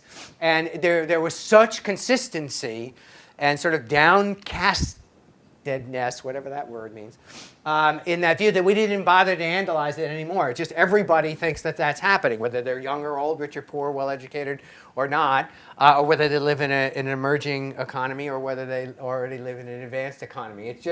It's part of that story, Bill. The other thing that people will talk about is the toxic tone of national life. So they think that that's the only thing they're being served up, and they're not getting enough examples of how people cooperate and get things done, or how people, it used to be, why can't they tell us more good news? There's a real urgency to that argument now that maybe it seems fresher than it used to be. They also think that community activities are likely to be the building block of a restoration of trust if it ever occurs. It partly flows out a lot out of some of the local news data that it was in that report and previous reports. There's just such a tight connection between people's interest in local news and their civic mindedness and their civic activities and stuff like that. But people are thinking, look, this stuff that now dominates the culture, I can't influence that. I'm not happy with it necessarily. So getting together with my neighbors, shoulder to shoulder, even if I think their views are out of this world crazy, if we build, fix a park, or we build a playground, or we clean up a roadside, stuff like that, maybe we can restore just good-naturedness, and that's sort of the rebuilding of trust that they're thinking about. Yeah. On that note, actually, I was curious if you've seen any positive signals from the Generation Z, right? That's after the millennials. Yeah. In regards to, they've learned and they're being taught in school. My kids get taught about anti-bullying and the ramifications of doing things on social media. It seems to me in the 2000s, social media was put out there, and it was, given to everybody without any parameters and any rules, and the toxic stuff happened. Now schools are educating kids, and I'm wondering if you've seen any positive results. We haven't yet. That's a really interesting, and actually there's an urgency to that conversation on campus now, because other people are making the argument. Jonathan Haidt is one who's talking about this, where the level of anxiety and depression and problematic mental health episodes is also going on. So we don't know yet exactly, and this is one of the nice things about having the long game that we do here at Pew, is that we will eventually sort of get to the bottom of that. And the other sort of fun thing that's happened at the center, actually probably since the last time I was with Bill, is we've built this amazing representative panel of all the adults in the United States. So it's over 12,000 people, I think, now. So our surveys are bigger than they used to be. It was really expensive to build it the way it is. But we're talking to the same people over and over and over. So my trust questions now and their answers to them can be mapped with their answers about their media experiences, can be mapped with their political views, can be mapped with their religious attendance. And so we're getting a really, really rich picture of these participants and a lot of stuff kind of related to life experiences and sort of how values might shift and change over time. We're going to be able to capture that stuff. Yeah. Oh, sorry. Hey, Amy. So kind of piggybacking on that idea that, that trust may be best rebuilt starting at the local level and kind of getting back to facts, I'm curious whether any of the initiatives, the ones that come to mind, are the fact-checking initiatives, the things that are dashboards or visual indicators that you have a trustworthy source of information. If you have any data or insights, or there are any indicators that those initiatives and those things are making a difference with the way people approach facts, think about their trust in a news source or their relationship to one another. Yeah, I'm going to ask, I hope, some of my journalism colleagues to join me to describe the richer insights they have on this. One thing that they have found, does anybody want to come up? Galen and Mike? Mike Barthel is going to come up and help me with this. One thing that, when we asked them about the role of the media and what it should be, in recent years that has really risen on the measures of being a watchdog. So public attitudes about the value of that and its contribution to culture is much higher than it used to be. But you're going to answer the fealty to facts question. Yeah, so I mean, I think that slide Lee showed with the kind of the different levels of trust in individual outlets and showing that people do trust individual outlets despite having kind of low trust in the media as a whole is kind of the big issue here. So there is some research, I know, experimental research that the Trusting News Project has done that shows some effect of these kind of indicators and dashboards and stuff. But at the end of the day, some organizations may adopt this and other ones don't. And people still see the kind of the news media in very negative terms, even though they may continue to get news from sources and they may continue to trust individual sources. So I think, as those initiatives are rolling out, we're going to kind of monitor it. But it's a tragedy of the commons problem. It's if not everyone adopts it, then you may not necessarily see the effects be as widespread. Can I ask a related question? Yes. Do you see a connection between someone's expectation of privacy and trust in an entity? Can you maybe repeat because it's been Yes. So the question was about if there's a connection between people's expectation of privacy and their trust. And we actually haven't looked at that, but with the trends panel that we have here, seems like you have we the actually data, could, right? we could look at that. So that would be an interesting question to look at. Yeah, thank you. The other thing that is related, though, if people start with a relatively high level of trust, they also are more likely to be open to diverse opinions and alternative points of view or things that challenge their point of view, or certainly just the new stuff, stuff that they didn't even think about before. I think we have one more question, Okay. and then we're going to close this. So I think it's,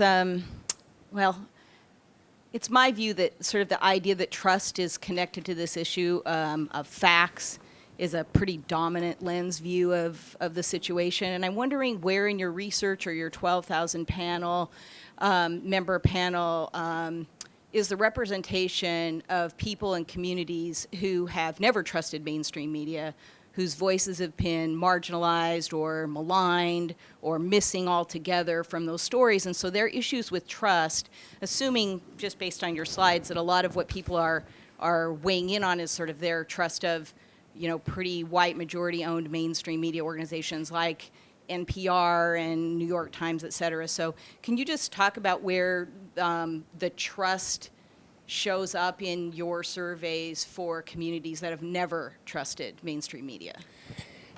It was never a variable that we captured as we were getting to this line of work, and best I know, the social science of it was that wasn't baked into lots of research. What we did see as the internet was rising as a cultural force is that some of the most enthusiastic people for it adding new voices to the conversation, having new stories told, expanding what the very nature and definition of news was. Some of the most excited people about that were in not necessarily marginalized communities, but they weren't big fans of mainstream media or weren't big consumers of mainstream media in the days gone by. Now that sort of sits alongside. There's still that great enthusiasm for this as a lowercase d democratizing tool for media environments, for information environments and stuff like that. A lot of people are excited about that. We're going to actually tell an international story about that in a report that we're issuing in mid-May. But now they sort of see that other bad actors are along for the ride in that. And while they celebrate the democratizing elements of it, they're quite worried about the manipulative elements of it and people being gamed and people being gulled into believing the wrong things and stuff like that. So it's,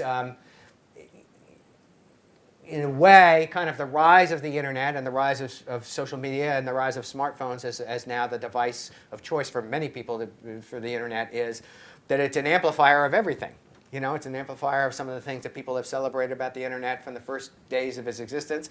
And it's alongside them now are sort of equivalently powerful concerns about we've lost control of it. We are letting things happen that are that we don't like, that we don't agree with, that are damaging potentially to our democracy and to our communities and things like that. My one other observation about sort of media tactics in this world is I'm going to share with you one of my favorite new words because I just learned it.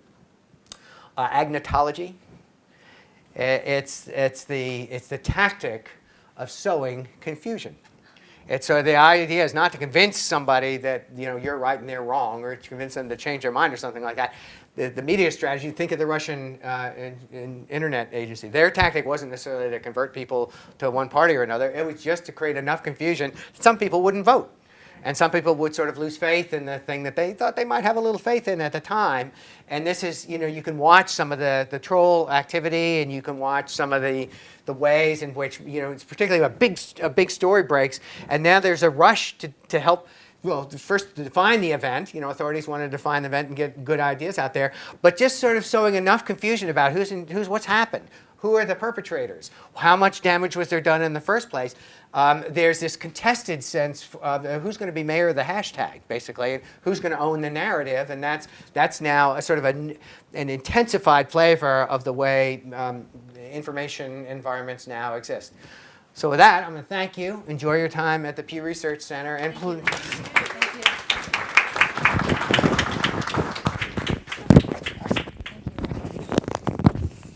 you. That's a lot to digest.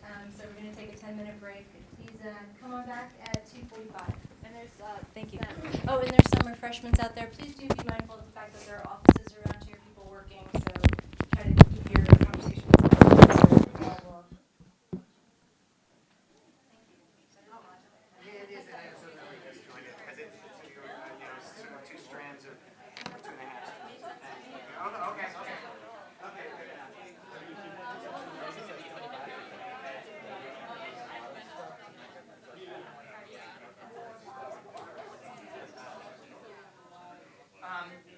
The way that it'll show up, I guess, in people's lives is it won't be sort of I value privacy and therefore I'll think about it differently. It's my distrust of the algorithm. So just how is this going to screw me? So, and so how am I being manipulated will be sort of the more top of mind thought. Yeah. Or even the bad stuff, just why am I seeing this YouTube video when I just wanted to learn about what that was. Yeah. Do you have a USB?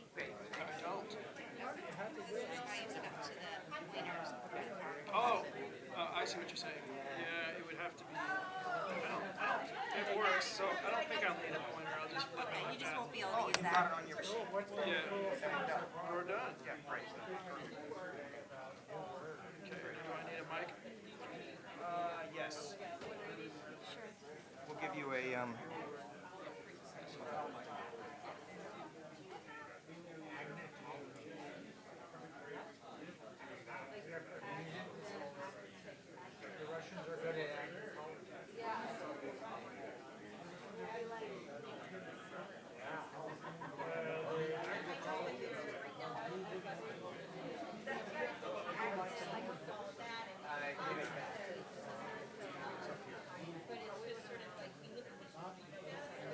Oh yeah, here it is. Yeah, put this on.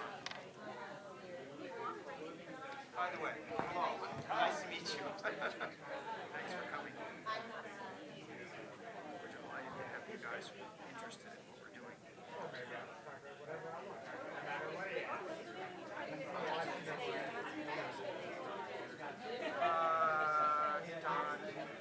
I think tomorrow. I think so, yeah. Okay, we just need to make sure, so it flies to the school. Oh, okay. Will you be around in an hour? I'll find you. If I don't find you, I'll leave it with you on desk. Okay. Great. Okay, great. So, tell me what you're doing.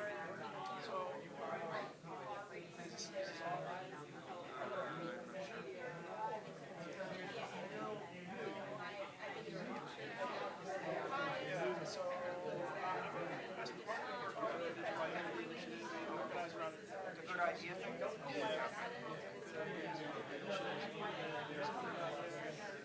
So I work on for-profit investments here, focusing on enterprises that work on basically privacy and technology. And on the nonprofit side, I work mostly in Africa. We'll talk a little bit about those things. We have a pretty expert group, so I don't know if I'll be shedding a whole lot of light other than to say what we're doing. Well, I think having global perspective that you bring on identity and privacy is actually very helpful. Because, whether we like it or not, GDPR is affecting what's happening in this country. It brings the whole world. And also because in whatever we do with privacy, so that's good. One of the things we're thinking about at ITAGA is whether we should be standing up for a subsidiary that would do some of the either tech development and operating for what we're doing. So I think we have, I don't know if we have exactly equity investors per se, but we might have debt investors. Okay. So if we think that we want to go, we might want to talk. And I might your advice about how to set it up. That would be something we would be happy to talk about. Also, because there's for pure venture capital, you have to really be after profits, but impact investors might be interesting. So see, we think that one approach to this, and I'll talk to you here tomorrow about the governance conversation, is a system that has a universal ID that's issued by ITAGA to all its members. And that essentially gives the governance process a level. If somebody is playing by the rules to the way that ID, it also gives us an opportunity to charge for membership. That, and I gotta run. Thank you so much. Oh, it was great. Yeah, it was great. Well, you saw people have questions. I'm really interested. That was great. To see. Appreciate it. Your ongoing. I'll be right back. Well, now we know exactly where it plugs in. Yeah, absolutely. Great. Thanks a lot again. And by the way,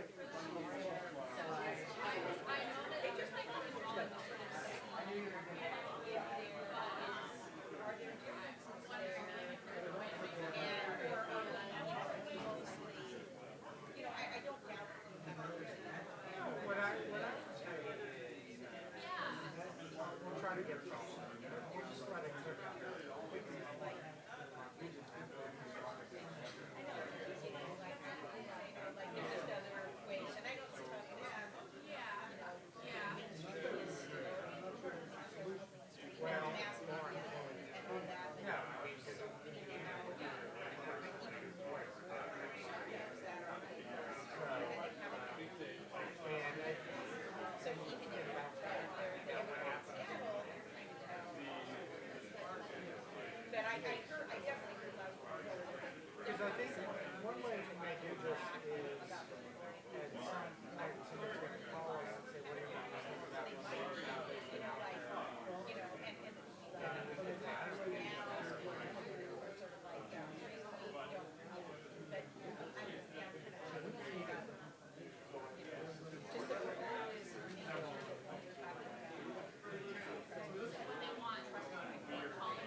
you all got fueled up for the rest of our afternoon, which should be pretty lively and exciting, I think. Our next speaker is Magdi Amin. Magdi is an investment partner with the Digital Identity Initiative, where he focuses on investment strategy in North America, and I should say with the Omidyar network. Thank you so much for being here. A little bit about him.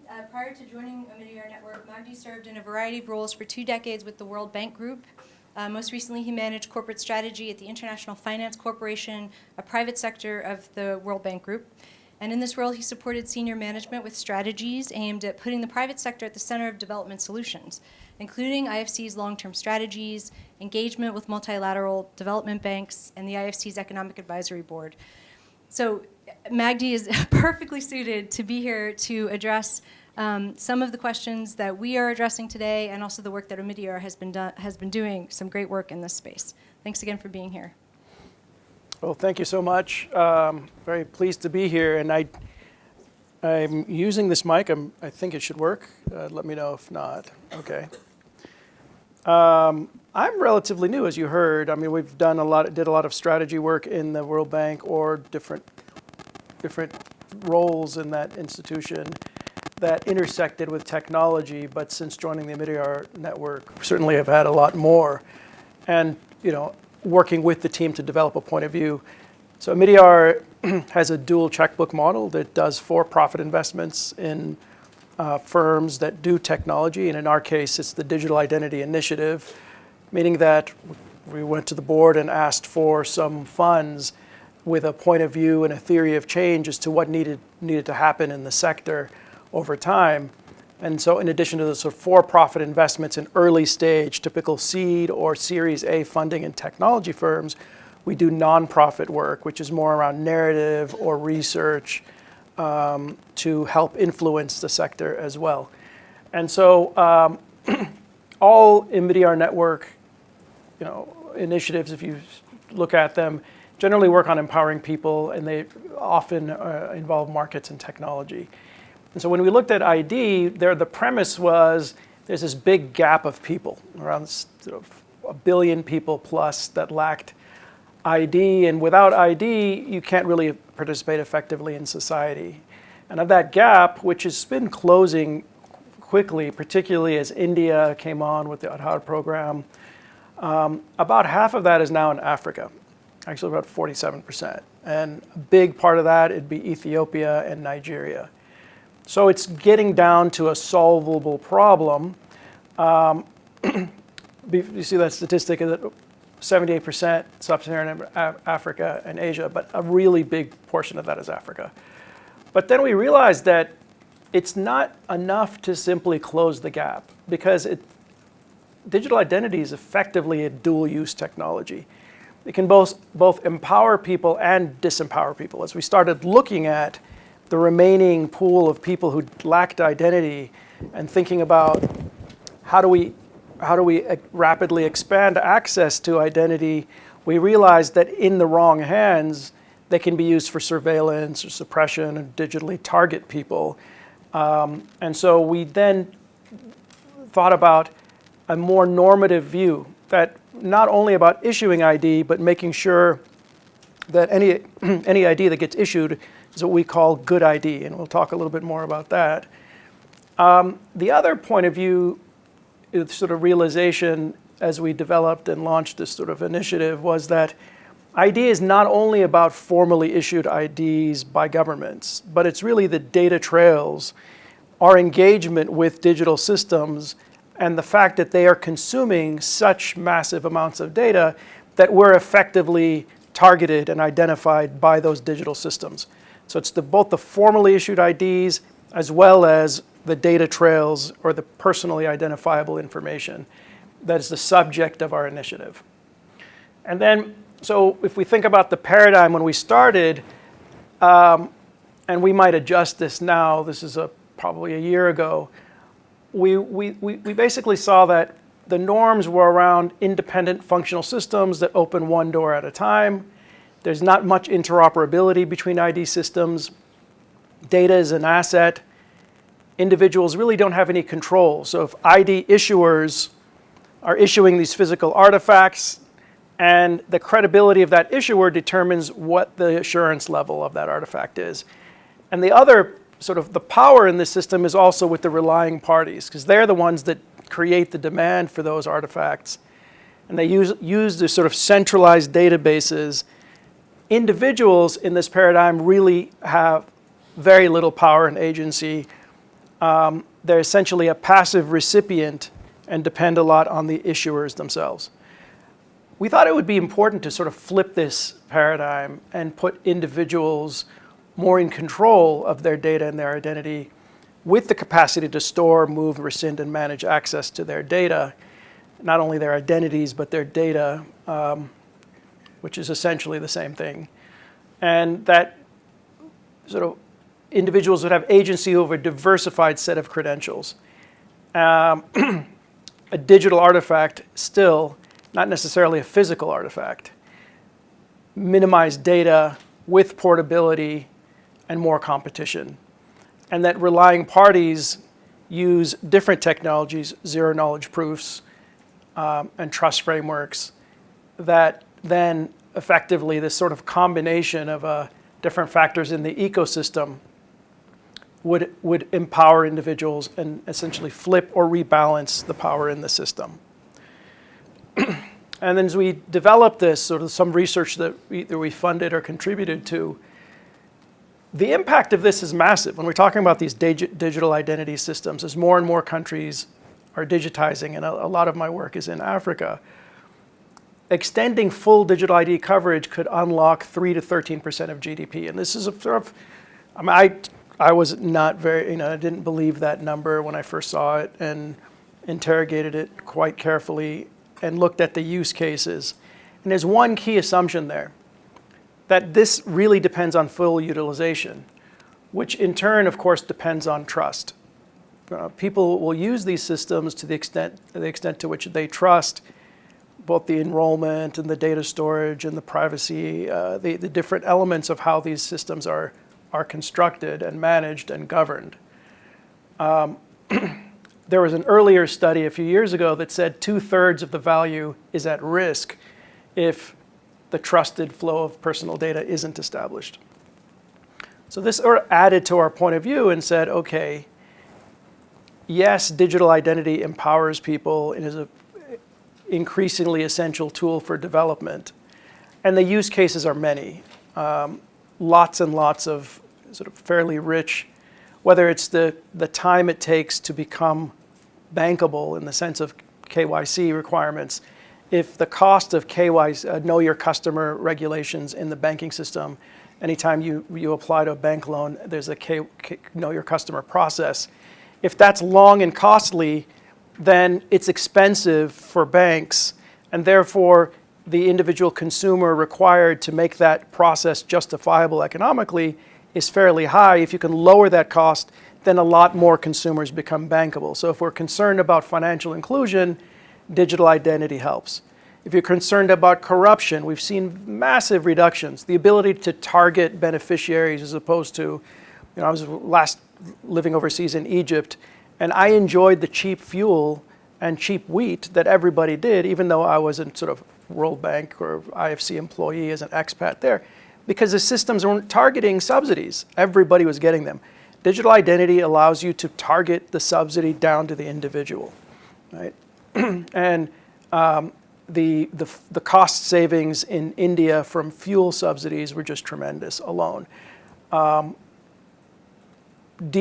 of ghost workers, soldiers, demobilization. There's so many use cases of identity, but none of those really work unless you have fairly universal participation.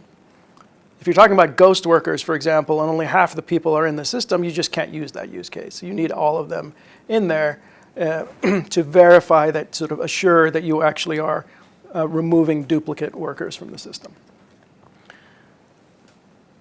Then we started looking, and we funded a study in India to look at the data practices of startups. We fund startups, and we're looking at this data economy question.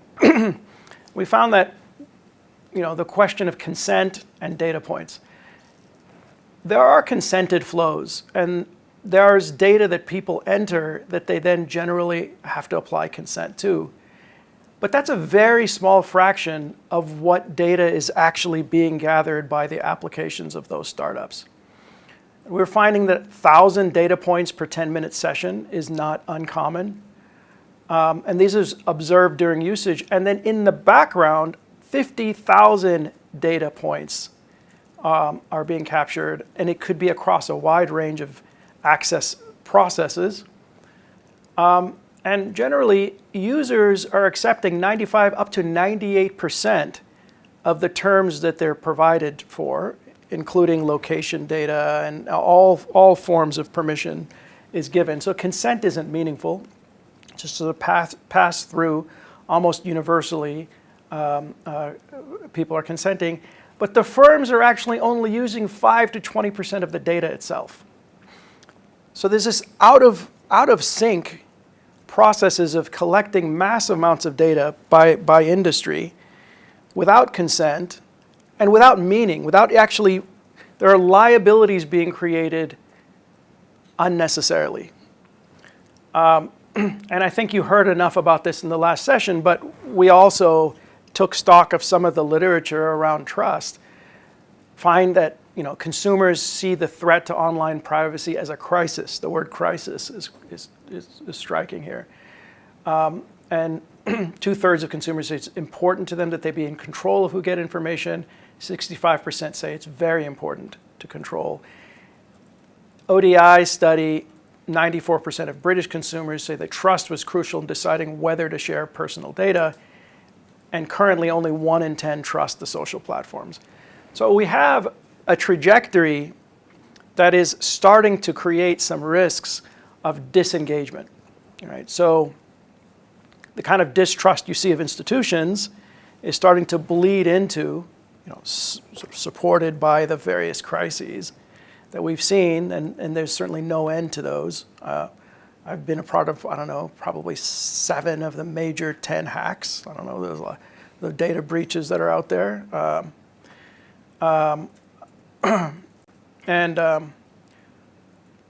At some point, this movement of and advertising, as you all know, is a big part of this. The ad tech models that are getting good at targeting us and predicting our behavior and what we do socially, but going beyond that to influence us. At the same time as people are getting more and more concerned about the same phenomenon. This is a clash. This can't really be sustained. So we actually think from a private sector standpoint, if we're talking about building sustainable technologies, that the venture capital industry needs to lead a shift the other direction. Of course, supported by regulation, but as we see the regulatory processes, and you'll have a session on it, currently leading to somewhat of a patchwork of regulation, possibly at the state level, but also internationally. GDPR has a big influence around the world. GDPR itself has some concepts in that are being rethought, but one could possibly predict a convergence around sort of GDPR concepts, but I'm not ready to make that prediction. I would say it's a patchwork. We're heading toward a patchwork. That makes this problem even more significant and more acute.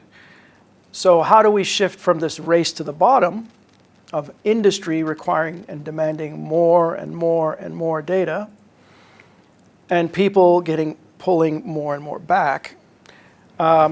We invest in an alternative to that. So we'll just sort of flip through. I forgot what I said in these slides, so okay. So what are our points of influence? What are our levers? What I'm starting to talk about here is this for-profit investment in early stage ID and privacy tech.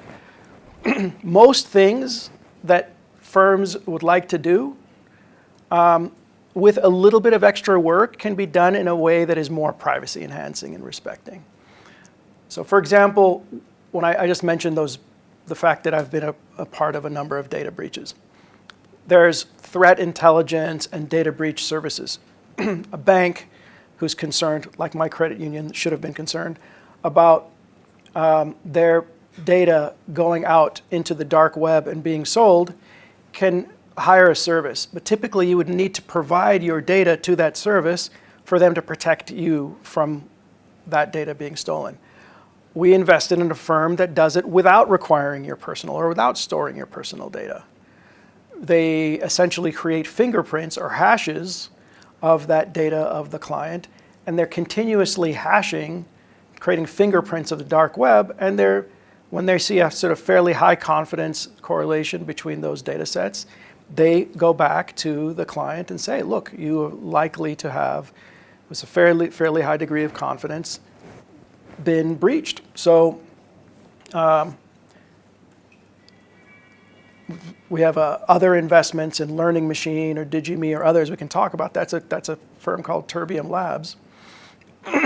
As more firms start to move in that direction, the various tools that you need to create platforms and to create products to become developed in a privacy-enhancing way. So the analytics required to do essentially AI, to do machine learning, are all designed around PII, but they can be designed without it, but it just requires investment and more firms to do it and to build those libraries of essentially building blocks of code that are required and the APIs required to support products. So this question around this sort of second pillar here, we influence ID funders and institutions. The World Bank, we supported the World Bank in developing a set of principles, including privacy. This VC race to the top. So we've so far convened 10 VCs, and we're about to convene them actually in mid-May. This idea that we need to move the paradigm around data to something a little bit more aligned with the interests of individuals. There's 10 VCs that have signed up. We're going to co-develop a set of norms and tools.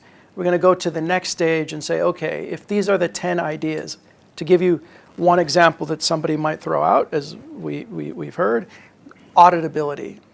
The idea that if you develop a product or you're using personal data in an application, you need to make sure that you can audit the PII trails in there to make it possible later for somebody to determine whether it was your product or someone else's that shared that. And of course, that has to go up and down supply chains of data.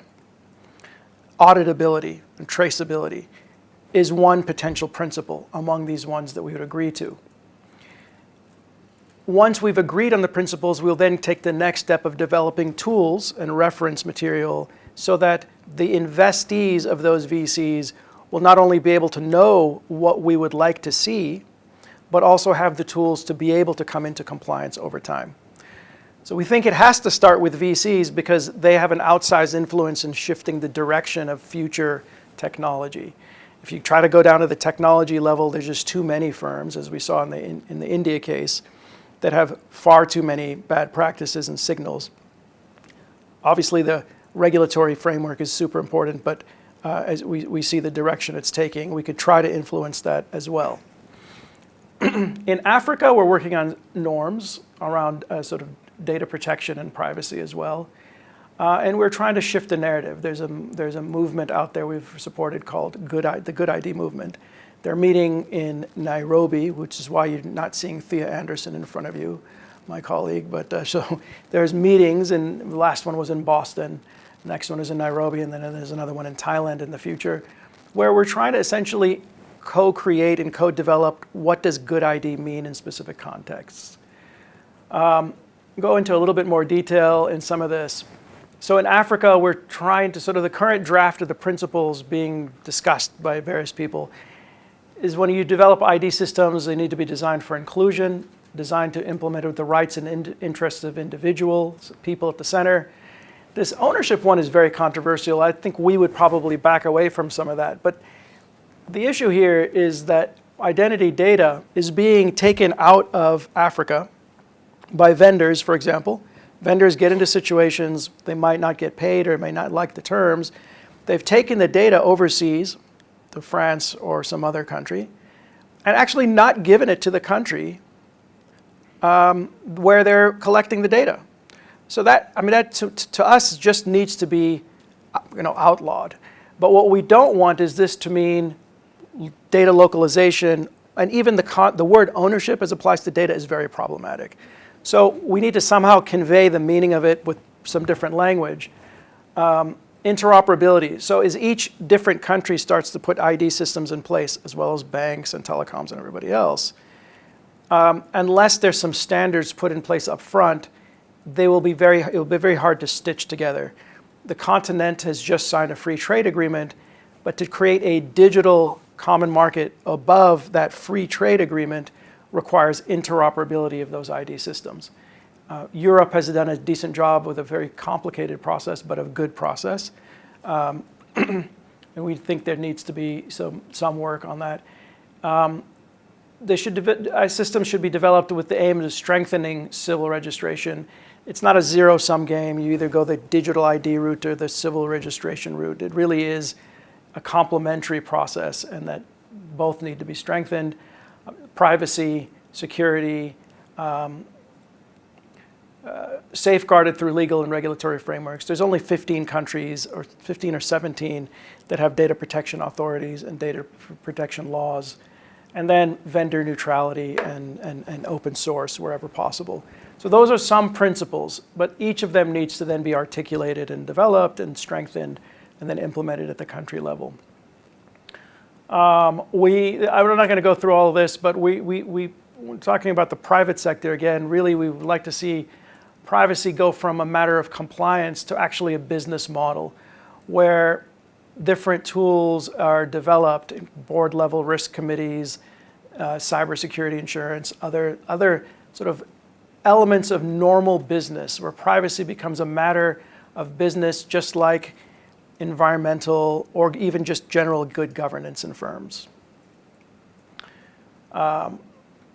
Human-centered design, meaningful choice, open APIs, encryption, de-identification, zero knowledge processing, et cetera. So these are some of the ideas we're working on. I think I didn't come with a strong point of view as to what you wanted to hear about. I just thought we'd share how we're addressing it and our thought process over time and open it up for questions.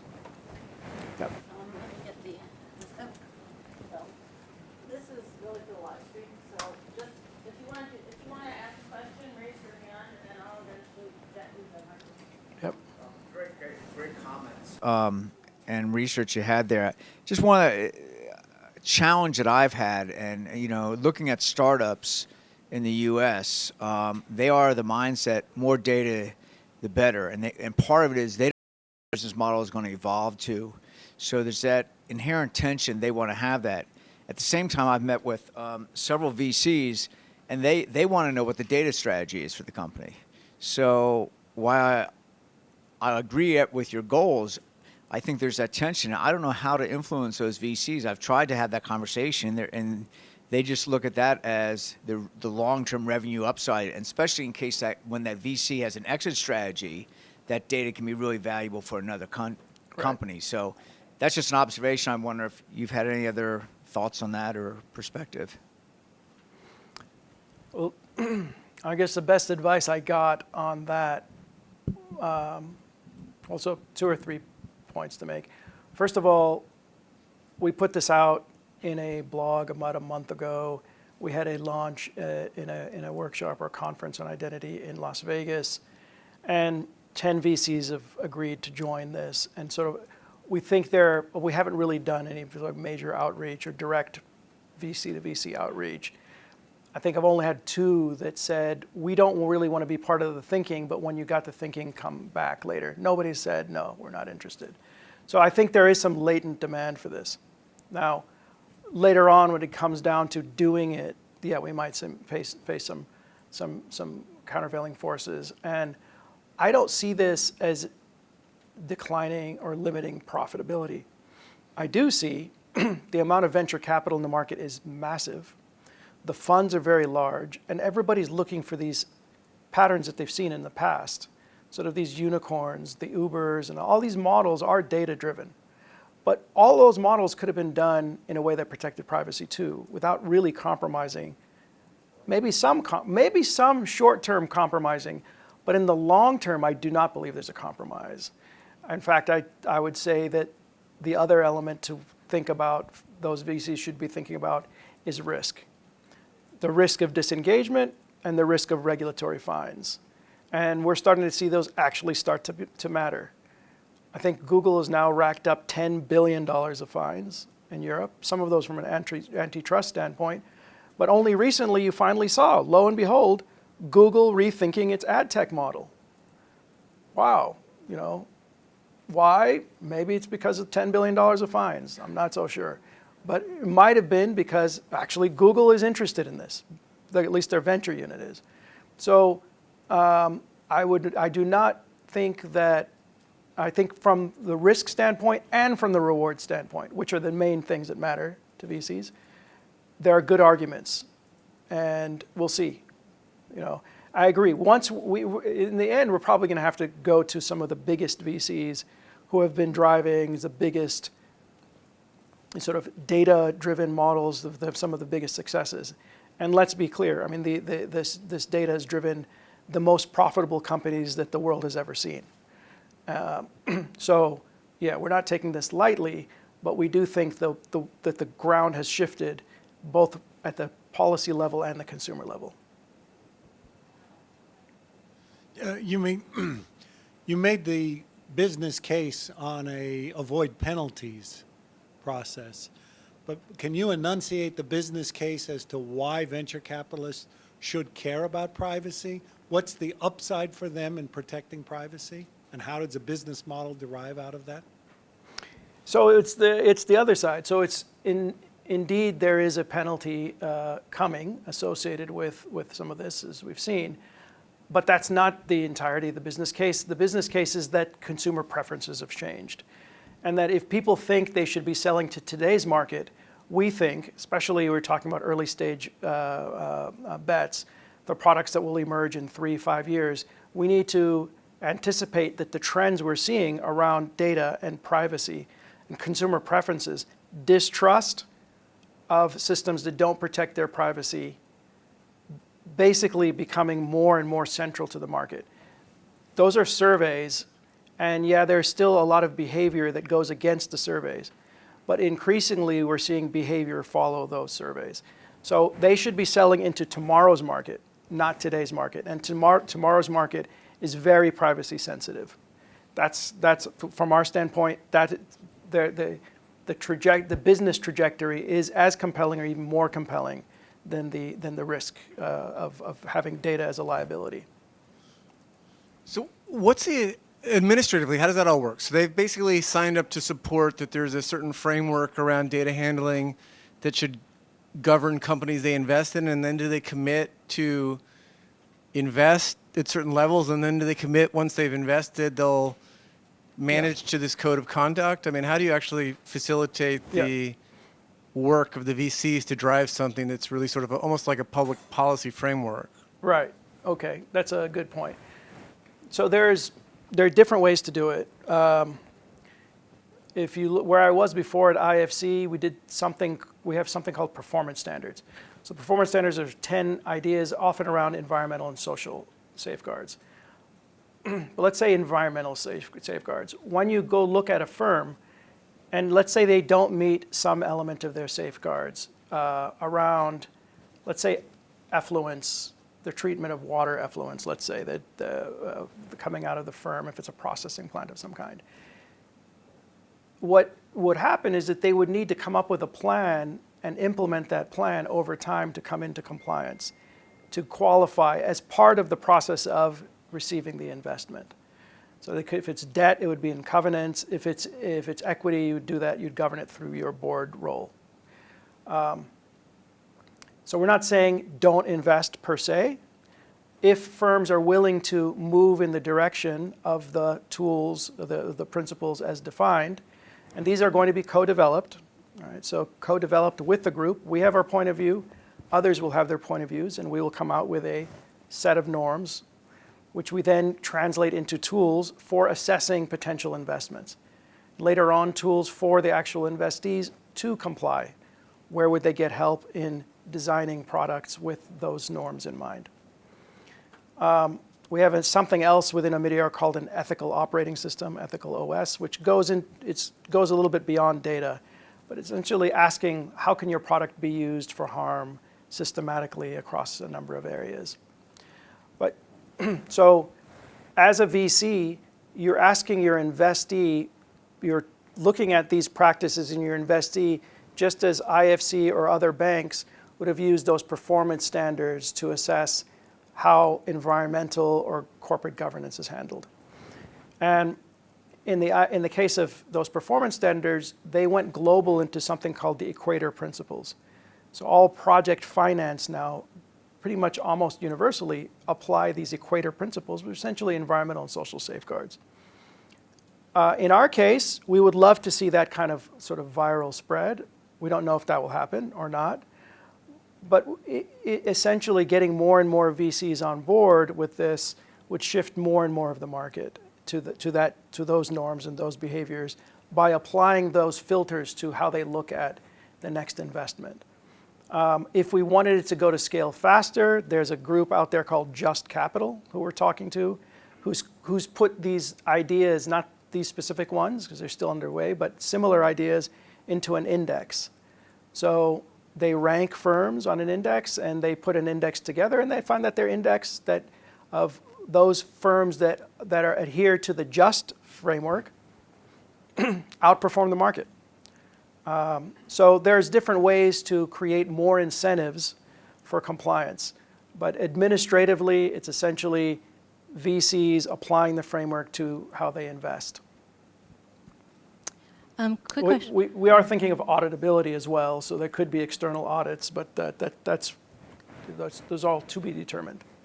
Yep. So hi, I'm curious as to what you think about the closed model. So what we're proposing, I think you missed a little bit of the morning. What we're proposing is this closed model for advertising, where there's user data exchange, where privacy preferences are respected, they follow the user, the authenticated user. So I'm curious as to what you think about that, first of all, and second, the idea that an individual in a privacy protective environment is more valuable to a business. A closed model as opposed to, say, having standards that all of your advertisers adhere to as to how they would process data, or? Well, no, so the idea is that they would be, ITEGA is the nonprofit that governs. Yeah. And so that all of the advertisers and publishers in this model anyway have to follow certain rules or they get kicked out. Okay. Right, so part Yeah. of that is to reduce the risk Yep. to everybody Yep. in terms of compliance, regulatory issues, but also to increase the value of the authenticated person. Yeah. So first of all, I do think it would increase the value. I would have to think that through. A closed model versus an open model. So you're essentially getting, I don't know, just my first blush is that you're probably getting a more concentrated effect in a smaller ecosystem. Depending on who's in the ecosystem, I don't know who your members are, that could be very large. So we know that in terms of digital advertising, I think there's 2 firms that control 60% or 70%. I don't know. So if you had one of them, yeah, you could have an effect on essentially the market. If you had a closed system that did not include a lot of them, but was powerful and then demonstrated, and you might, I would sort of pair that with some behavioral research and some experiments to watch some of the behaviors you're seeking. But my gut feeling is that you would get a higher effect that you would have trouble making sure was scalable to the economy unless the big firms were in.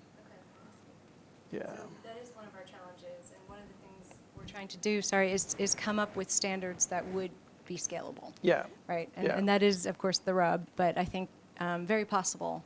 Yeah. But I hear you on the getting the data kind of first. Yeah, if you monitor it, and then that builds the use case. So as you see, people who are in the industry are going to want to see the proof and want to see a demonstrable sort of link between the inputs that you're providing in terms of this governance framework and the outcomes you're seeking, and the extent to which you have the data to prove it will make it scalable. Well, I want to thank you All right, so thank much. you. What a fantastic presentation. Thank you. No problem. So if somebody needs to swap in or swap out, or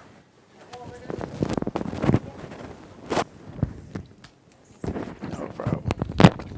Thanks. Yeah. I'll try to come back tomorrow.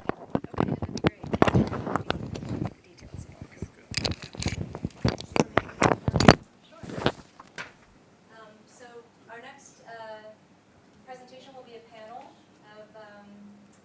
joined by Chris Hendricks. So panelists, if you don't mind coming up to the front of the room, we can get started.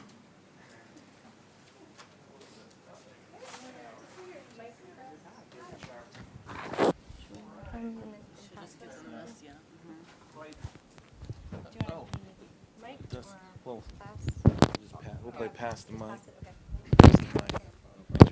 I'm going to have all these introduce themselves. As we said, I'm Chris Hendricks. I'm the president of the local media consortium, one of the instigators with the crew of getting everybody here. So, it's on you. Introduce yourself. I'm Elizabeth Rainiers. I'm the founder of a consultancy called Hacky Lawyer. I'm a data privacy lawyer by trade and have worked with many startups related to the issues we're talking about today. Great. David Shavrin, I'm the president and CEO of the News Media Alliance. We represent 2,000 or so news publishers across the U.S. and Europe, heavily into legacy newspaper, but also now a number of digital-only news providers. Basically, our connective tissues, we pay journalists to do great journalism. Hi, I'm Joe McDonough. I head publisher relations with the Media Trust. We do a number of things for publishers around ad quality. We've become increasingly a security company, monitoring against malware, but other vectors that are not in adherence with data policies. So we help with publishers navigating a lot of regulatory waters. Great. So I'll start this off by asking Elizabeth a question. I read somewhere, actually, it was on your blog, about this confusion, and I've sensed it in this room around data privacy and privacy in general. And it seems to me that we've got two conversations going in here, which is data privacy as a marketing tool to enhance the marketing or the riches of media, and then privacy in general. So it'd be great if you could take a minute and explain to people where this discourse is, number one, in your mind, and what's the benefit of each side. Sure. So I think some of this is lost in translation. And as I mentioned earlier, I have a very cross-border perspective. So what we call data privacy in the U.S., many other jurisdictions call data protection, which is very different from the notion of privacy. Very important to distinguish because data protection or data privacy sort of assumes that you've shared data. And now there are certain rights and obligations that attach to the data that's been shared versus privacy, right, which is something that you necessarily haven't shared, and there are different rights that attach. Now, I think the bigger distinction for me that you may have read about was this idea that we're very focused on the data right now, and we're very focused on protecting and keeping some data private, but we're less concerned and we're not seeing as much to protect us as people and our privacy, which lives outside and separate from the data. The issue that is becoming apparent is that the data is creating trails and inferences and risks that threaten our own individual privacy that are separate and apart from the data. So for me, I'm worried we're going to end up in a situation where our data is very well protected, but we aren't so well protected. So it's an important distinction, I think, to make. Thank you. And David, a question for you. You're here all the time, and you represent 2,000 U.S. media outlets, and some outside, right? Yep. Is that right? So what are the publishers thinking that you're talking to about privacy? I mean, it's very complex, and there's all sorts of different competing positions. The LMC is staking out a position for its members, but it doesn't necessarily mean all of them are going to adopt. But what are you hearing from them? Yeah, it's a couple vectors to keep in mind. First of all, I think the primary concern of publishers is that data privacy or data protection legislation that's put together may end up being weapons designed to be aimed at Google and Facebook, but end up hitting us disproportionately. Okay, and that for compliance burdens and other reasons that while we are a relatively small portion of the world of data, that we end up with disproportionately negative impacts. And there's a lot of learnings one way or another about GDPR. I think what you saw right from the get-go, though, was the platforms, Google in particular, said, oh, we need consent. Good, publishers, why don't you go get it for us, right? So they pushing the obligations on to sort of the parts of the system least able to take those on. So we want, fundamentally at the end of the day, whether it's GDPR or CCPA or federal or whatever is coming down the pike, our goal is to try to get to the best outcome that allow publishers to sustain their business at some broad level and not be disproportionately negatively impacted. Yeah, I would pick up on a lot of that. You know, publishers see a lot of these regulations as another tax to their business. And some of them in the U.S., for example, as an example that you were talking about, I think would have turned off all their European display business. But they can't do that for California. Almost every publisher has over 50,000 people in California. So my messaging to them has been, you know, look at it as an opportunity to protect yourselves in other ways that you've always wanted to have. You know, ever since the rise of programmatic, they've been struggling to keep up, and they've seen it. They've needed to have it as part of their business, publishers. But it's created the Wild West of just different domains and cookies being dropped on their publishing pages.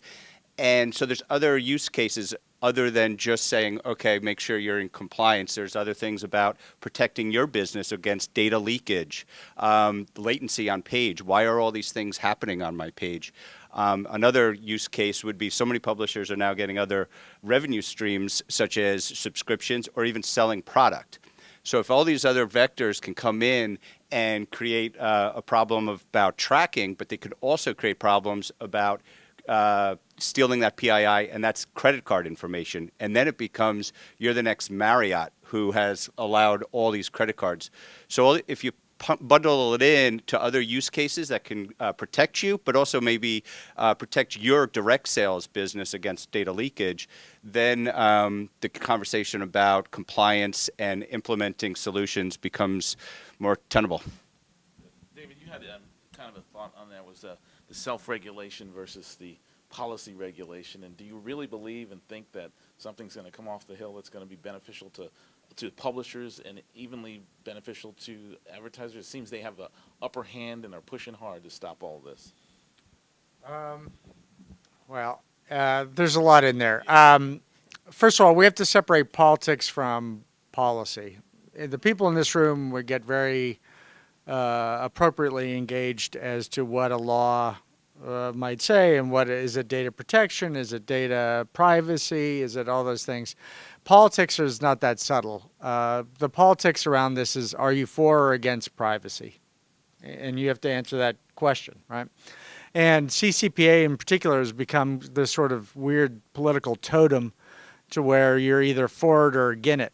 And the fact of the matter is it has mixed outcomes for publishers and the rest. I think it's hard for us, it's hard for anybody to advocate for a kind of more subtle position in that political maelstrom. But the one things we do know are both the current system of programmatic doesn't work very well for publishers, but it probably works better than nothing. And is that the choice that we're being given? Like, you get the current thing or you get nothing. Well, neither of those is particularly great, as a matter of fact. And if we could figure out a way to get to a better place, that would be that's sort of the goal. But you're right, the politics are very hard. Yeah, I was just going to add something to the point earlier about sort of disproportionately impacting, publishers and the tax on publishers. And I think that from my perspective, often what we don't need are new laws and regulations. We need to, leverage the existing legal frameworks that we have. I think that the, CDA and Section 230 need to be rolled back. I think a lot of these platforms who continue to deny that they're publishers or have any kind of publisher role in the digital ecosystem are in sort of a deny, deflect, defer strategy around privacy legislation, using that to sort of kick the can down the line and avoid enforcement under existing legal frameworks. I think there's a lot more that can be done with the FTC in Section 5 and unfair and deceptive trade practices. I think, people sort of assume that if you're a privacy advocate that you want more laws and regulations on the table. From my perspective, that's not always helpful. I've written very publicly about how I think a lot of the state proposals that I've seen are sort of trying to be like the GDPR but falling short, and not appreciating that the GDPR was really written in 1991 when the first draft of the directive came out, and it's largely 98% the same as the directive, which was passed in 95. So I think that the sort of the knee-jerk reaction to just do more from a legislative regulatory standpoint is not necessarily the right thing, certainly not for publishers. I think that actually, again, recognizing the role of different actors in the ecosystem is far more effective. Right. So if you've new to this, Joe, you're kind of picking up what we're trying to accomplish as a group, and it's for the LMC and broader publishing environment with, kind of a single sign-on privacy, leaning in kind of consumer-friendly policy. What do you think the negative, the downside to us with this? Let's say we get it done, and we go to the publishers and we say, "Hey, we want you to do this." What's the downside for them, in your mind? Well, if you take GDPR's consent as a framework, the results have been that the opt-outs have been very low. So you've done all this work, you're creating all these things, and then nobody gives a damn from the end user. But then it looks like we did all this stuff, and the government made us do all this stuff, and it was much ado about nothing. But that's not true.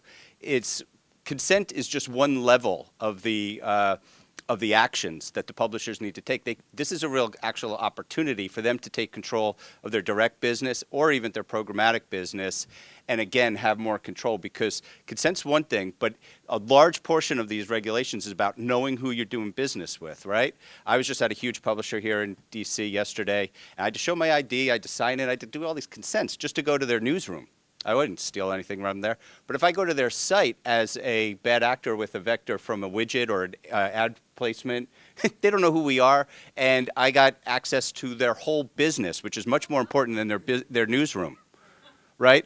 So it should be that's one level of placement, but it should be taking control of your business, getting more control, transparency, and actionability around knowing who you're doing business with and why are they there. Are you actually even buying some of that data back if you're trying to do some advertising later? I've heard that from a number of publishers, especially niche publishers.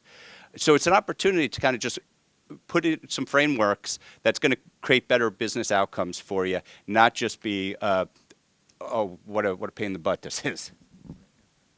So questions from the group. These are really good people here, good, smart people, as I say. So any questions about this from, yes?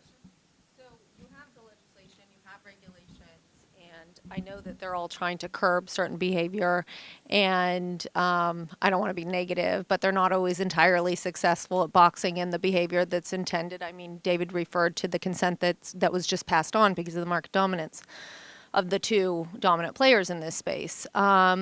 So could we talk a little bit about what happens in the marketplace, what happens when you're actually doing business and how that plays out in the advertising ecosystem?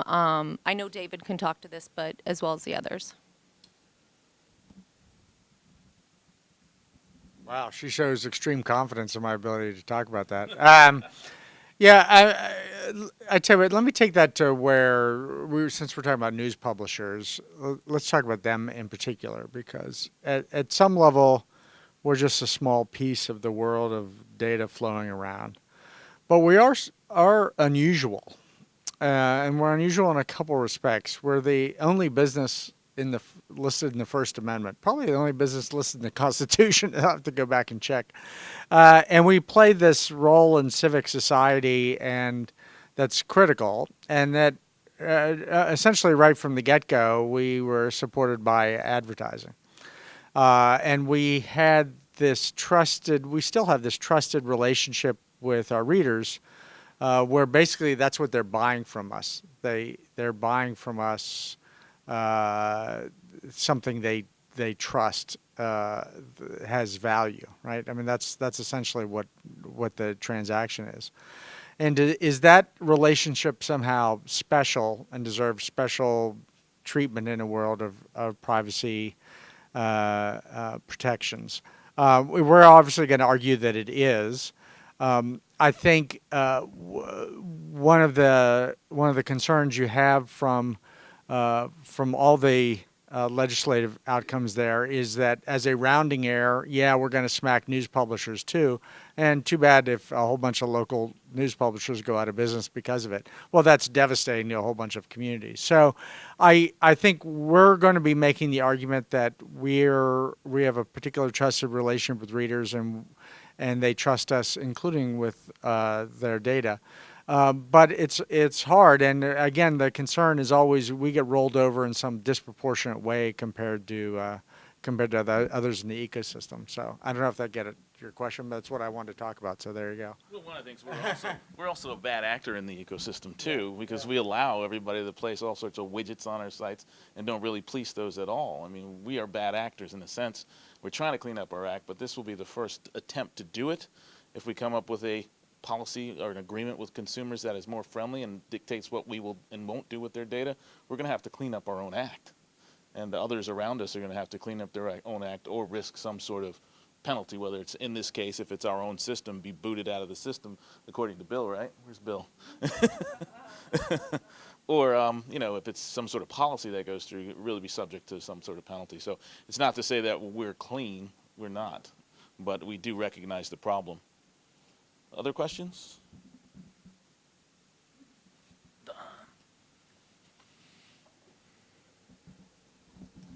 So one of the questions people always ask about the impact of browser privacy changes on the advertising market is what happens with your Safari users? Is there a loss of revenue due to less third-party data being available on Safari, or is there an increase in revenue on a reputable site because Safari users are harder to track to other places? Just curious about what people are seeing on the impact of those changes that have been coming through from the Safari side. I've been joking for that one. We can give some insight into that globally from the perspective of the Firefox and just a general perspective on, you know, the ad fraud piece of it and the value between a known person and whatever else, an IP address or whatever else you want to call it. Yeah, so I worked for a large data company for a long time that was very involved in creating audiences, but also matching that cross ID.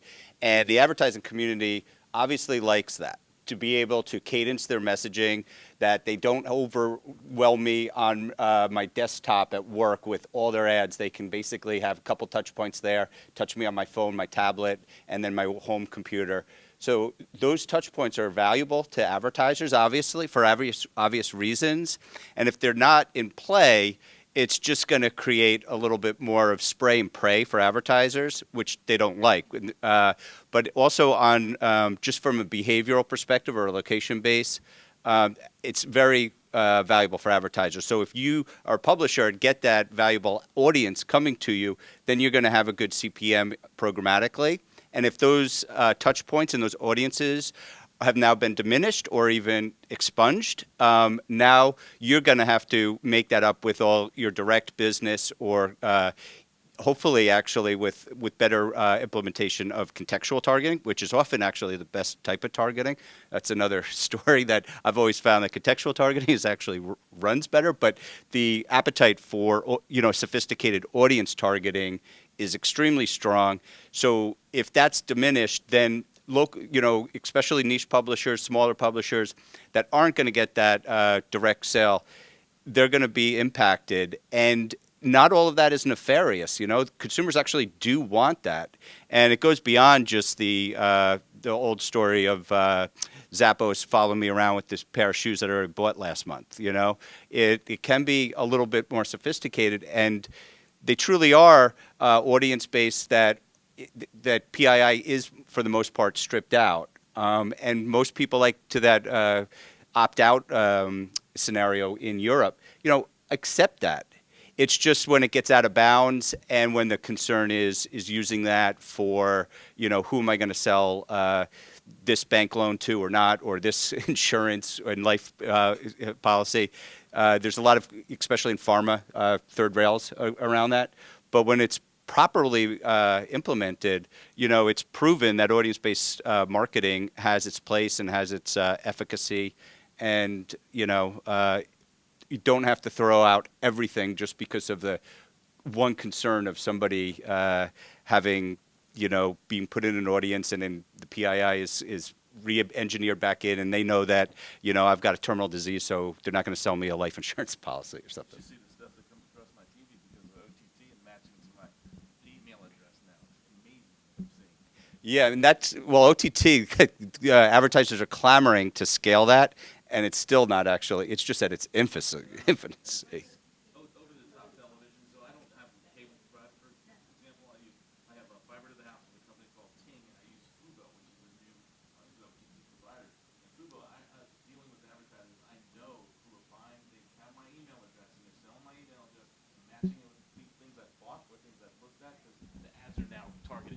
At me. It's spooky. It's spooky how good it is. Yeah, and a related point on that, it's part of what's held up the e-privacy regulation in Europe is this debate over OTT and the extent to which they're actually covered by the draft regulation. The point I was going to challenge you on is, what's the evidence for anyone actually wanting to be targeted? Because every time I ask IAB Europe about this, so they've shifted from legitimate interest to consent because they couldn't establish legitimate interest for this. And so consent is easier because no one actually meaningfully consents to anything. And I keep pushing back on this point. I've never actually seen any evidence for anyone wanting to be targeted. We're going to have another day session to flesh it out. And I actually do agree. I don't know the answer to that other than just general perceptions of saying, okay, listen, this advertising does speak to me in some ways. Maybe you've got some evidence. There's a company called YouGov that did some pretty. Hold on. Make sure the 4 people who are out down the stream. All right.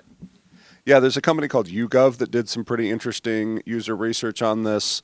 There's some user research from the browser side, and there's some academic research, and it's all pretty consistent. There's about 31 to 36% of people who want their advertising matched to them based on their activity.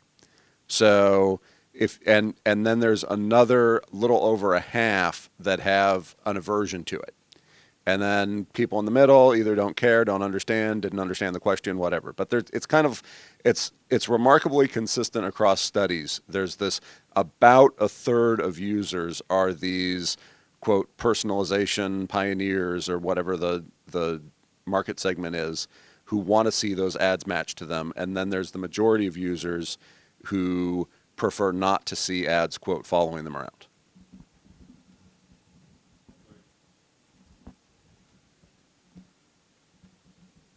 Question related to that. Has anyone done studies where they correlate the answers to the customer's behavior? So it's one thing to ask someone, do you want this behavior or not? And it's another, and maybe this is in fact the way you're doing it, I don't know, but it's another to say, well, how would you feel if the majority of the ads you saw were actually ads that were aimed at someone much different age than you, or different sex than you, or different religion than you, or something like that? If that was the alternative, would you prefer that the ads be matched better to you? Does anyone know if there's any studies that are? Yeah, and actually, on the 1/3 research, I've seen that, but what it was showing was sort of relevant, and so that can be contextual. If you're at a sporting event and there's a sponsor that's sort of targeted to an audience without, RTB or that sort of level of targeting. I think for me, it's where do you draw the line between targeting and profiling as we move into everything now using this sort of architecture, and I think that's a very dangerous proposition from a rights perspective. So sort of hyper-targeting is equally hyper-profiling, right? And the other question I have for a lot of people in the room and my co-panelists is, sort of future thinking. As Magdi mentioned, I think, there's a lot of what's being built for sort of the market now, but what about the market that's coming very quickly? What about moving away from, graphical user interfaces to voice-activated or biometrics activated? How do we implement these sort of ancient standards in that context? Anybody have an answer? Well, one thing to follow up on and it's funny that I'm going to say this because the media trust is always on the end user, the consumer's point of view, and tries to protect that. And that's why I'm glad I'm there, because I'm kind of stopping, my mother from getting hacked on her computer, perhaps, But that being said, I do understand the advertising community. I spent 18 years selling to it. And one of the things consumers might not be overwhelmingly saying, yes, please track me, serve me these great ads, but there's a huge business advertising community, vendors that are building that. And the one thing that consumers don't want is mostly to have to pay another fee all the time. They want free or as free as you can get content. So there's a market that is funding that. And so there's that give and take, and there's that balance. And so when it is too much of a take, and the advertisers are now getting a little bit too pinpointing, and they know that you've been to an OBGYN too much, and all of a sudden, there's certain guardrails that should be in place about the proper use and the proper context of certain signals. But this whole technology is funding these websites, this content to a great extent. So we can't just say it's got to be a balance. I don't know what the perfect answers are either. Two things. Two things to that. What I would say is, give me the right to say no, and give me the right to be forgotten, and then I won't care. Yeah. But those two are not there. So that's why I'm seeing these ads going, whoa, this is getting spooky. Yeah. Gary. I just wanted to follow on your point. Is there? It feels like the industry's back on its back foot instead of being on the front foot and saying sort of like, F you, then pay. And is there much pushback in the industry to say, look, there is a value exchange going on here, and it's not all about people, A, getting stuff for free, and B, getting to dictate their full engagement nature for a free service? Is there anything that goes back and says, hey, sorry, let's remind you, is there any industry movement to remind people what they're getting? Then I can kind of answer that, and David, I'm sure you can jump in here too. It's that the problem there is that right now the kind of fool's game that's played there is everybody puts a paywall up and charges $9.95 and expects people to buy 13, 14, 15 different publications. That doesn't work. Plus, you don't want to sign on and pay 13 different times. So you need something scaled up that will allow that to occur. Unfortunately, the industry doesn't have that type of solution. We know that Google does have that type of solution, and Apple's put one out there too. But the terms of those things are so onerous and around data and all sorts of conversations that doesn't work. So yes, the ability to do it does rest there, but I don't know that we're at that point yet where we're going to do it. Well, Yeah, a couple of dynamics there. First of all, obviously there's a big push in the industry to move to reader revenue, right? The subscription. There is currently an overhang of free, particularly national and general interest news that hangs over that market. People say, I got to pay. I can read about Trump and these 6 other places where it's free. But the other thing we know is that's not long-term sustainable, right?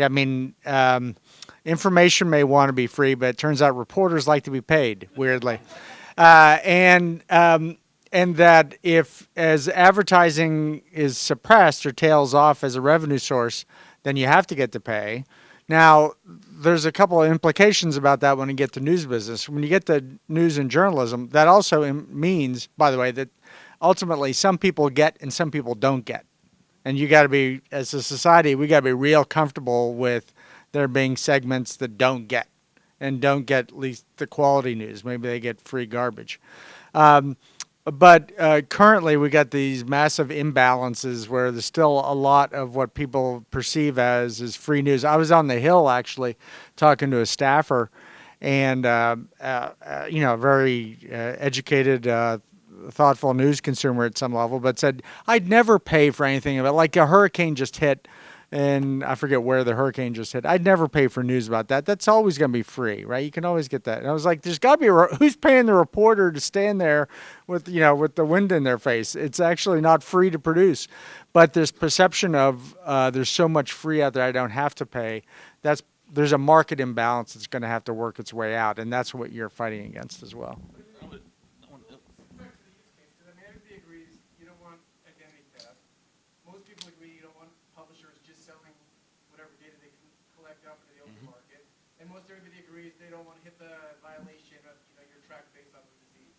Beyond that, what are the use cases that are so feared right now in the privacy world that publishers need to be, so besides those 3, what else is there?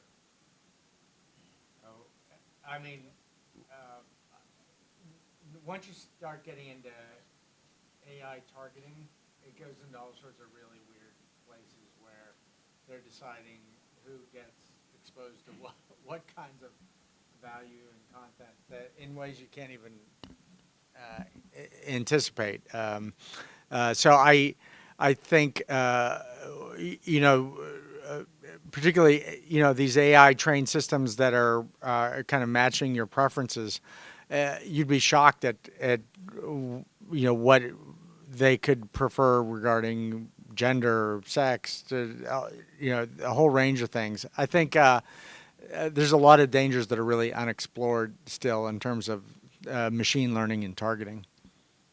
I think there's the question of when do you go from sort of influencing to engineering behavior and manipulating decisions. And I think that, yeah, absolutely. And looking forward and future tech and what's very close on the horizon, I think there is that risk. I was just reading about neuromarketing and learning about sort of how that might work with brain hacking technologies, and they're not actually that far away.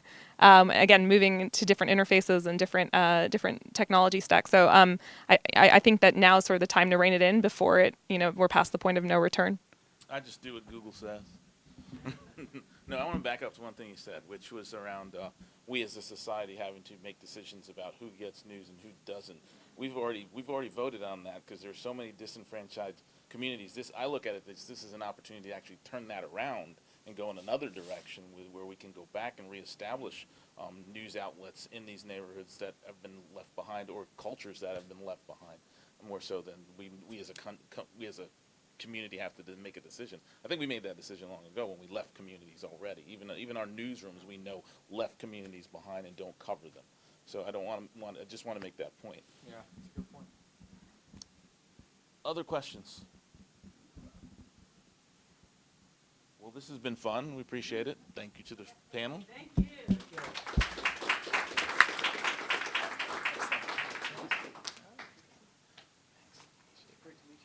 I like your website. Oh, yeah. So next up, we have Joe Harden from the Alliance for Audited Media. And I'm just going to pull up your bio, unless you want to just talk about yourself. Oh, great, yeah. This is actually not on my computer, though. Oh, okay. Is there a computer or I can pick it? Oh, Bill? Do you have the computer up here? Oh, it's right behind you. Oh. Okay. That's right. Do you want to talk about Yeah, let me just, so on the agenda, you'll see a report out from the Privacy Committee, which we're going to shift to tomorrow, partly because we want to make sure that Joe has time, partly because I want you to come back tomorrow.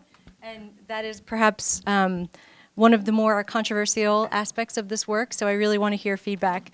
In the meantime, we have Joe, who's the Vice President of Product Leadership at the Alliance for Audited Media.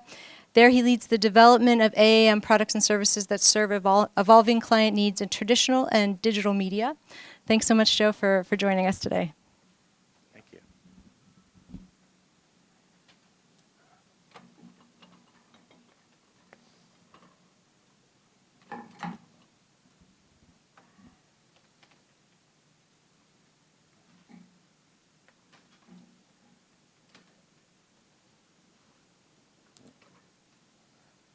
Oh, you're using this? No.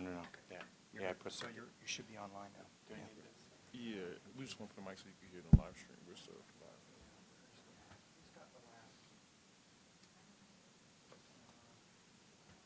Does anybody have the lapel mic?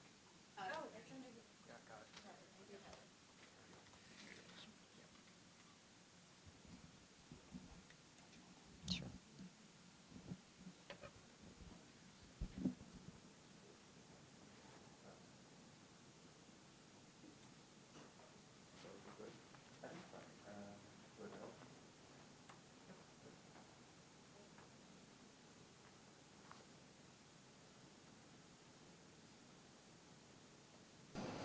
All right, so I'm from the Alliance for Audited Media, and I know a few of the people in the room. I've been at a few of these, and I'll explain a little bit about who we are and what we do. We're an independent tripartite media auditor. We're designed to establish trust in media transactions. So we started about 105 years ago in the newspaper and magazine arena. There was a lot of fraud going on. A lot of people were claiming circulation that they never printed up, or they printed it and threw it in the dumpster.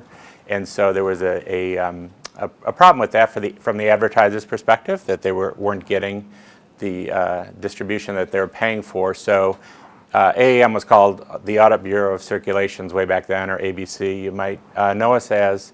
And so the Association of National Advertisers set up ABC at that time to audit the circulations, to provide trust and transparency across the infrastructure.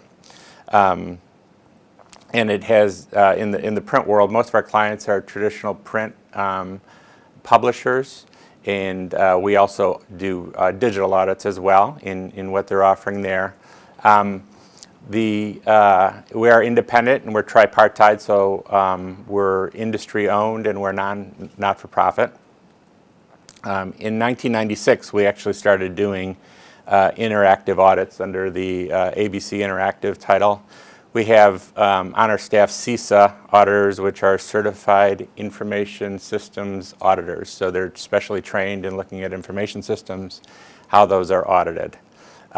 We are connected internationally through a global network called the International Federation of Audit Bureaus of Communication. So there's about 25 different countries that are represented on that federation, and we meet biannually with different countries to talk about exciting audit things that are happening in the world. But we're all independent. We're all not-for-profit, so we share a lot of ideas and a lot of technologies, and can really help to further what's going on.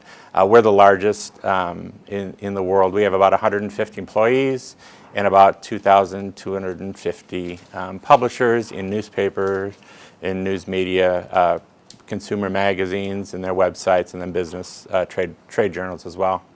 And we're really an assurance provider, in focusing on minimizing fraud where it exists is kind of how we think of ourselves these days.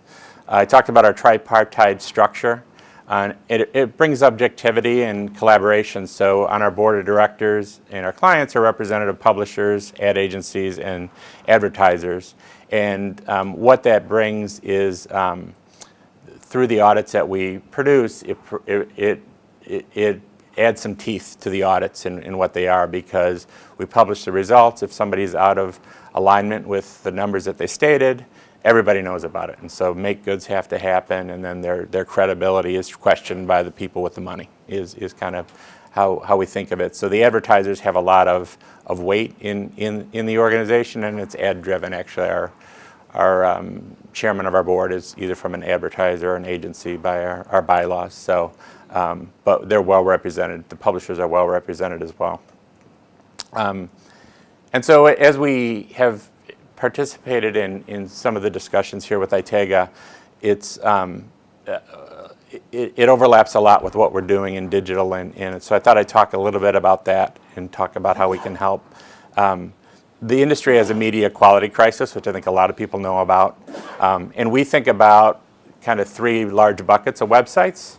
There's on the left the fraudulent websites that are just set up as payout sites, basically for fraudsters who can just serve ads on top of each other, ads on top of ads on top of ads, and have robotic traffic visit that, and then the advertisers never get to see a human. Then there's kind of legitimate sites in the middle who might be doing what we call sourcing traffic. So they have to meet quotas based on their ad contracts, and so they may need to buy some traffic from another site to help serve those ads. And some of that traffic might be good, some of that might be bad, but in the middle we don't know.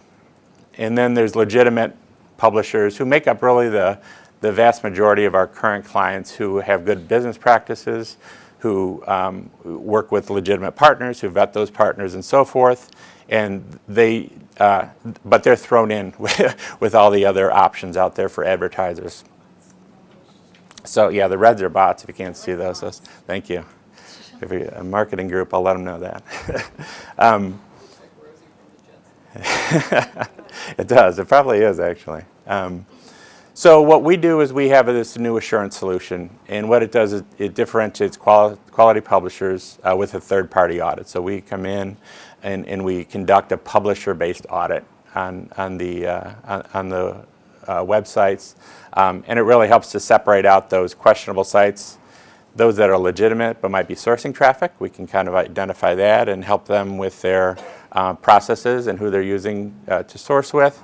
And then we can identify the good traffic that can then be bought.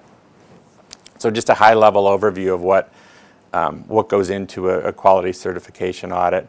It's kind of three components: a business process review, so we have the publishers tell us about their business processes for managing their website. Who are their vendors? Are they accredited with the Media Ratings Council?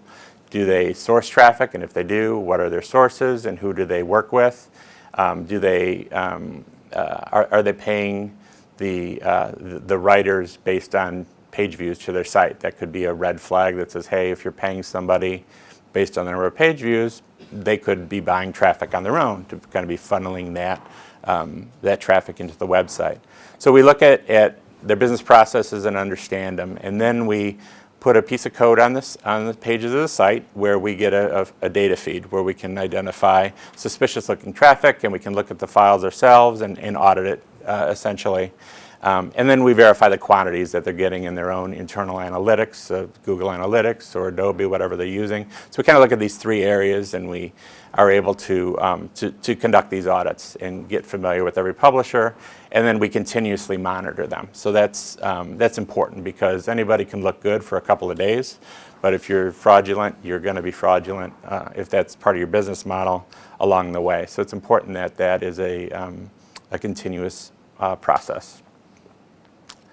So we're beginning to come out of beta with this product. So we've got a little over 100 publishers that have been in beta with us for over a year now in building this program. It's mostly our board of directors members, and we're going through the motions now to socialize this with the industry and get them on board to what it is.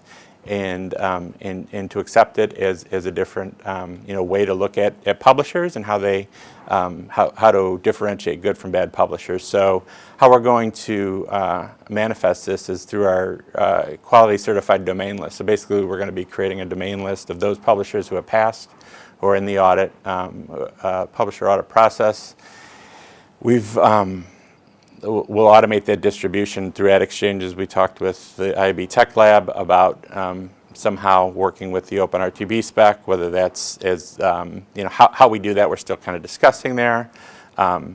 Marketers and agencies, we're working with them to include this in their RFPs to help inform their whitelists and to help prioritize their buys. So if they fill it with quality certified sites first, and then they can spend the rest on other sites, is how we've heard they'd use that. Same with the whitelist providers. It'll be used to inform their whitelists. And then we'll have a download available of it's a simple text file that can be uploaded into the buying systems and used within our Media Intelligence Center, which is kind of the place that all of our reports and analysis happens for our membership. Joe, where do marketers and agencies access that whitelist? Is it on your website? I mean, where do they? Yeah, so that'll be freely available on the website with just a registration. Anybody can use that, and then if they're working with an agency, they could load that into their DSP. So as we think about how kind of that work that we're doing there, and it's not the same as what we're doing here with Itega, but I think there's some takeaways. And we talked a little bit about how we can kind of approach this in two ways. One is a system audit. So there's a lot of work that's been done on the system, but one of the points that was discussed earlier was it has to be very auditable. Whatever we come up with, there has to be an audit trail so we can identify where, is the system working the way it should, and is it operating with people's, privacy preferences and so forth. So, we could come in and do, make sure that the system is auditable, and then audit that system to the different standards that might exist or the rules that we set up that we want to make sure that it's doing what we think it will do. It's similar to audits. We've done system audits. We've got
ABC, now AAM, for years. So, like in regards to, having an audit like AAM does now to prove publisher quality, I think can be a very useful signal for advertisers agencies who want to buy that media. Sending out that signal of which media has been audited, especially if it's a by publisher basis, is a little bit interesting. Joe mentioned earlier that we are working with the OpenRTB working group. It's not necessarily a signal that needs to be sent on every single bid request because a publisher's domain would probably stay the same as well as their compliance identifier yeah. And even though their audit status might change, their identifier associated with that audit would probably be stable. So that could be something to look up, and advertisers could use that as like targeting information. But then like making the connection to privacy, and like, is this, so there's the AAM as is now, and then I don't know if this was a leading question to like if a publisher is audited based on if they're adhering to privacy standards. I would definitely think that would still be like resonating with like brand safety, resonating with transparency. These are huge items for advertisers right now. But as all things do, it requires education of the advertisers to know that these metrics are available and that they have value in those campaign targeting. Thank you. Yeah. Yeah, I just wanted, Jennifer, you to give a perspective from the advertiser side of things to, just to react to if it would be important to advertisers to have an audit that says these publisher sites conduct good consumer privacy, or comply with good privacy standards. Yeah, and I think the brand safety, as you pointed out, that's really, when you think about privacy, they don't want to be associated with, sites that are not conforming to what they want. So I think it really falls into brand safety. Yeah, to like tack on to that, we've seen agencies or DSPs or advertisers step up and say like, we'll only buy, if you're familiar with like the Trustworthy Accountability Group, we'll only buy Certified Against Fraud, Trustworthy Accountability Group, SEAL inventory. So we've definitely seen that happen before, but the value proposition needs to be super specific. And then also I think having meat and substance and bite with the content of that audit or SEAL is absolutely critical to make sure it meets industry standards, is continually refreshed. I actually am interested. I was thinking about this. We've been talking about advertising a lot today, but I was actually also thinking that audit around privacy would work for media that wasn't actually taking advertising, just if they wanted to prove that they were respecting privacy for sort of subscribers or members. I'm thinking about public media. I'm thinking about there's a lot of areas in which, even if it's not for advertisers, there might be an interest. So I was wondering if anybody else saw that as a potential, yeah, Linda. As I mentioned in my introduction, so one of the things that APM pioneered was a CRM for journalists, which is ingesting a lot of information to assist journalists.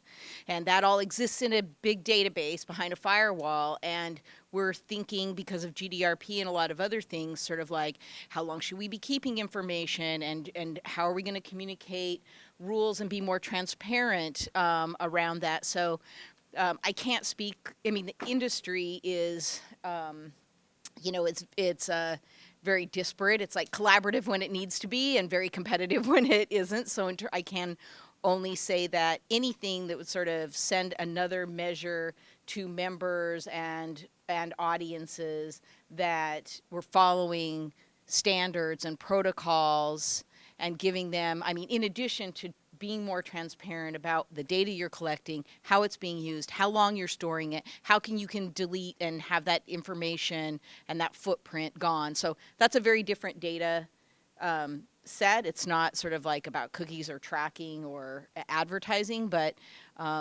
more and more organizations are using engagement tools to collect information that isn't for advertising, but it is to make journalism more relevant and more accurate. So I do think that would be beneficial.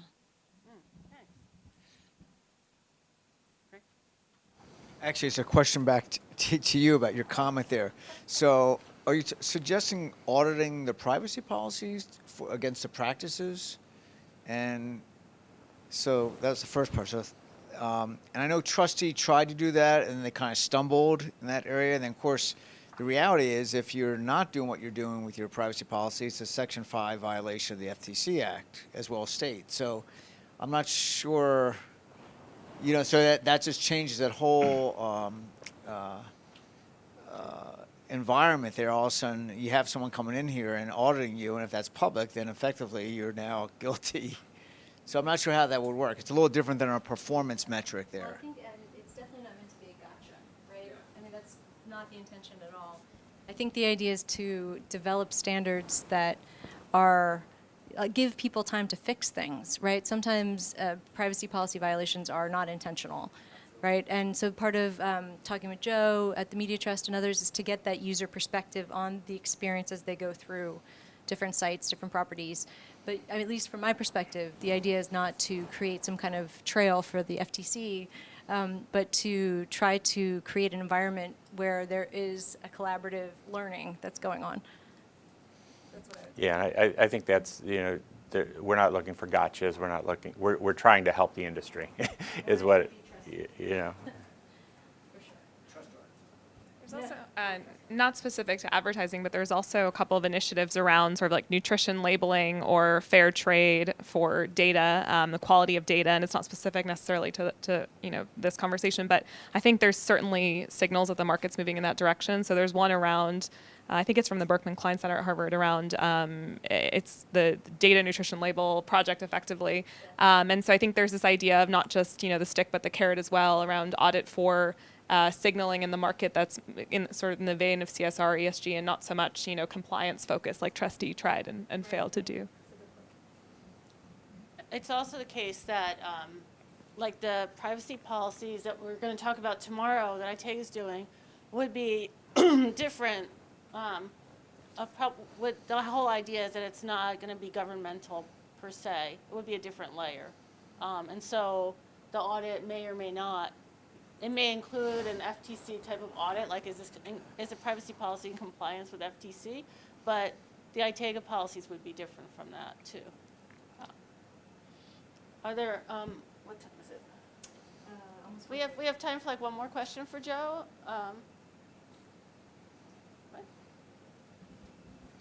So if we go to all of this time and effort of creating a certification process and we accredit sites that are consumer consent and consumer privacy aligned, the past probably 10 years, brands and advertisers have been interested in high quality, low CPM, or high quantity, low CPM impressions.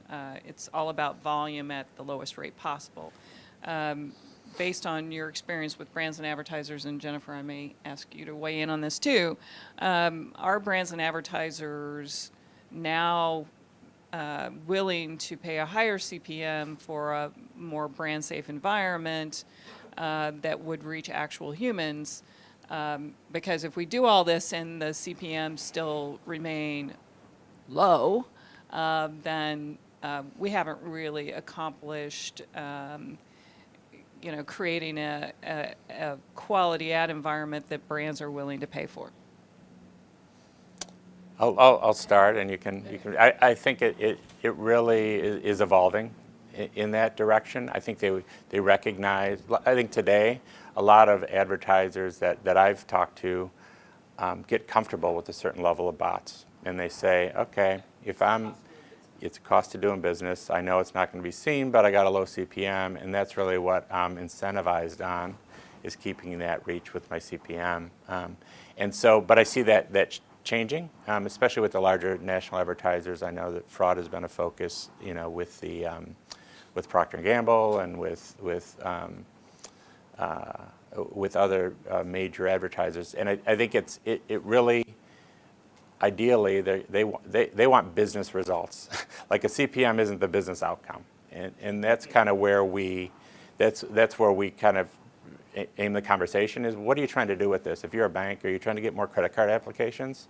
Because robots don't apply for credit cards generally.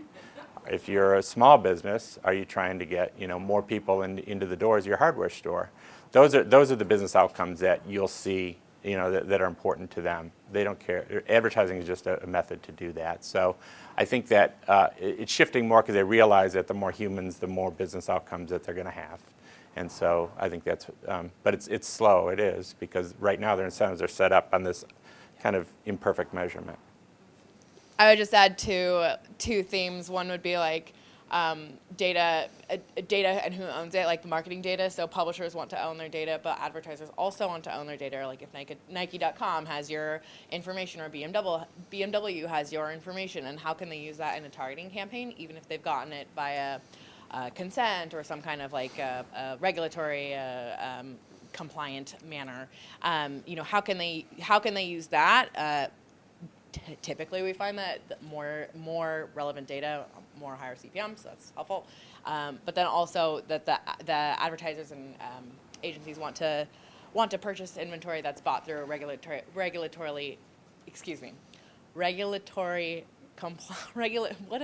compliant inventory. So inventory that's compliant is probably going to have higher CPMs as well.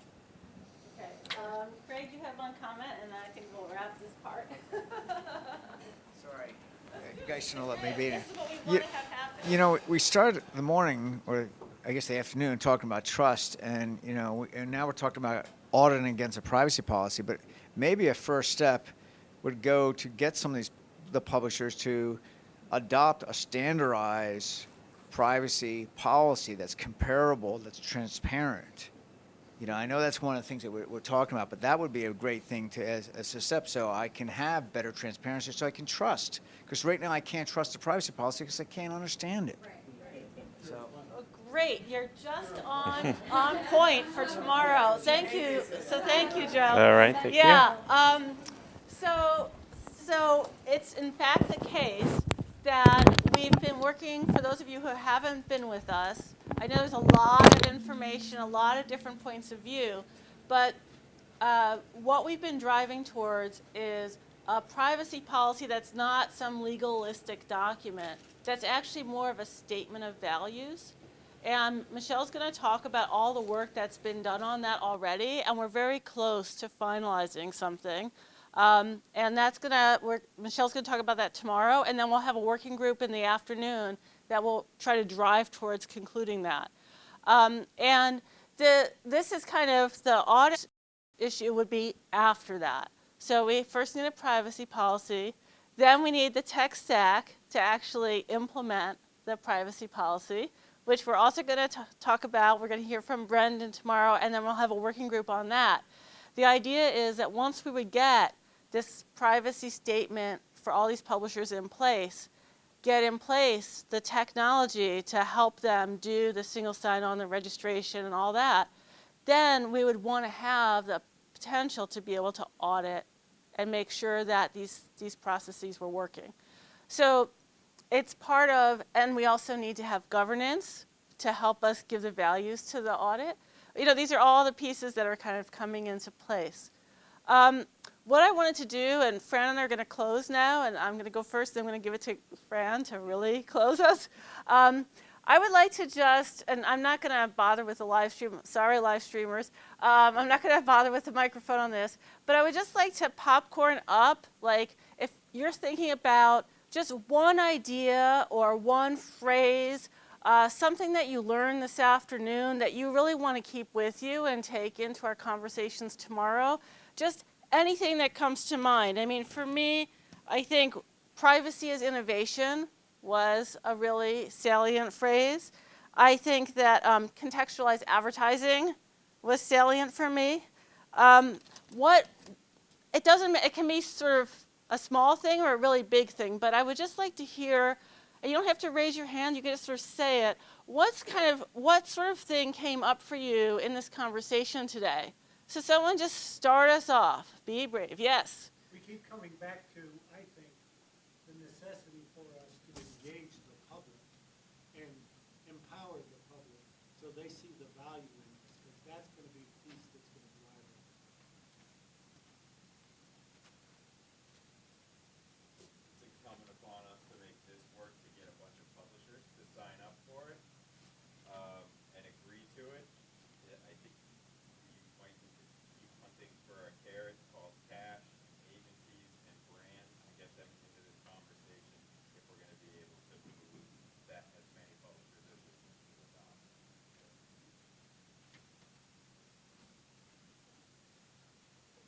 Moving to privacy, the new narrative of privacy as a business model, and two ideas that struck me when you said dual use of the technology, empowerment and disempowerment, which I've heard quite a few conversations today. I think that privacy is not a binary thing, and that it is becoming or has become a transactional thing. So good ID and ethical OS really resonated. Just reiterating the need for business case and the proof that this is getting past the point of like, hey, this is a great idea, to the point that it makes dollars and cents to implement. Regulatorily compliant. I was on the red eye, okay? No, that's right, because you have to look at what's going on in these governments and around the world, in the states and federal, and it has to be in sync with what's going on there, because and there needs to be some uniformity.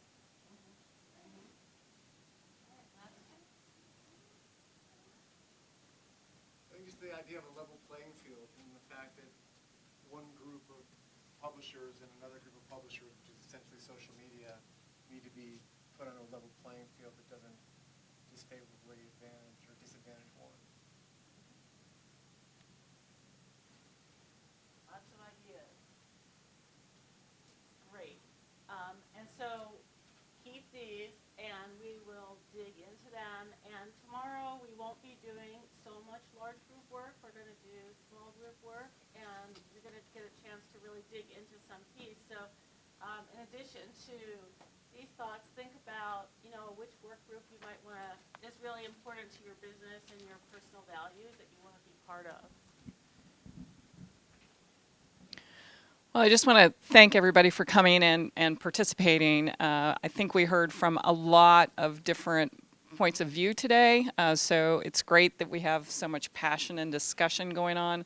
I think that's going to be key to us crafting something that is going to be meaningful and hopefully satisfy the requirements and needs of all the different stakeholder groups that need to be satisfied here.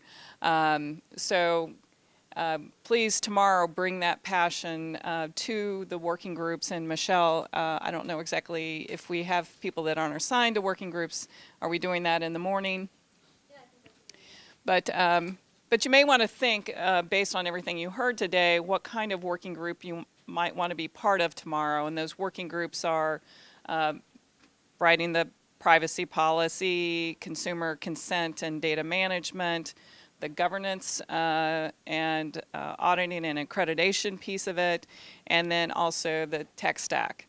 So think about, based on everything you heard and your experience and point of view, which of those 4 working groups you want to be part of tomorrow, because we're going to actually try to put pen to paper and come up with some at least drafts of what we want to propose and recommend to the group, and then also to our constituents that we are trying to get to say, yeah, that sounds good. I'll sign up for that.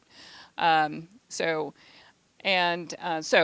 very much appreciate everybody attending. I know it's it's a lot to absorb and a lot to take in, but it's a it's a big, kind of gargantuan issue we're trying to solve here. But as representing local publishers, it's something I think that we need to be at the forefront on, and that will be very important to not only continuing to build trust with our consumers and readers, but also to hopefully unlocking a key to a more sustainable model for the industry as a whole. So thank you very much. Oh, yeah, I was just going to say, and if you want to continue the discussion, we are actually going to be buying some drinks next door. What's the name of the bar?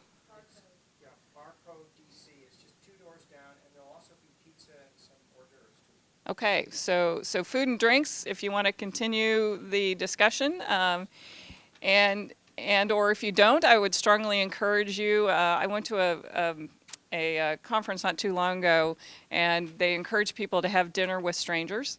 So if you don't join us at the happy hour, please, if you've met somebody today that you found interesting, or want to actually have more conversation with somebody, I would encourage you to go have dinner and see what kind of ideas and great concepts you come up with tonight. So with that, let's go have a cocktail. Thank you.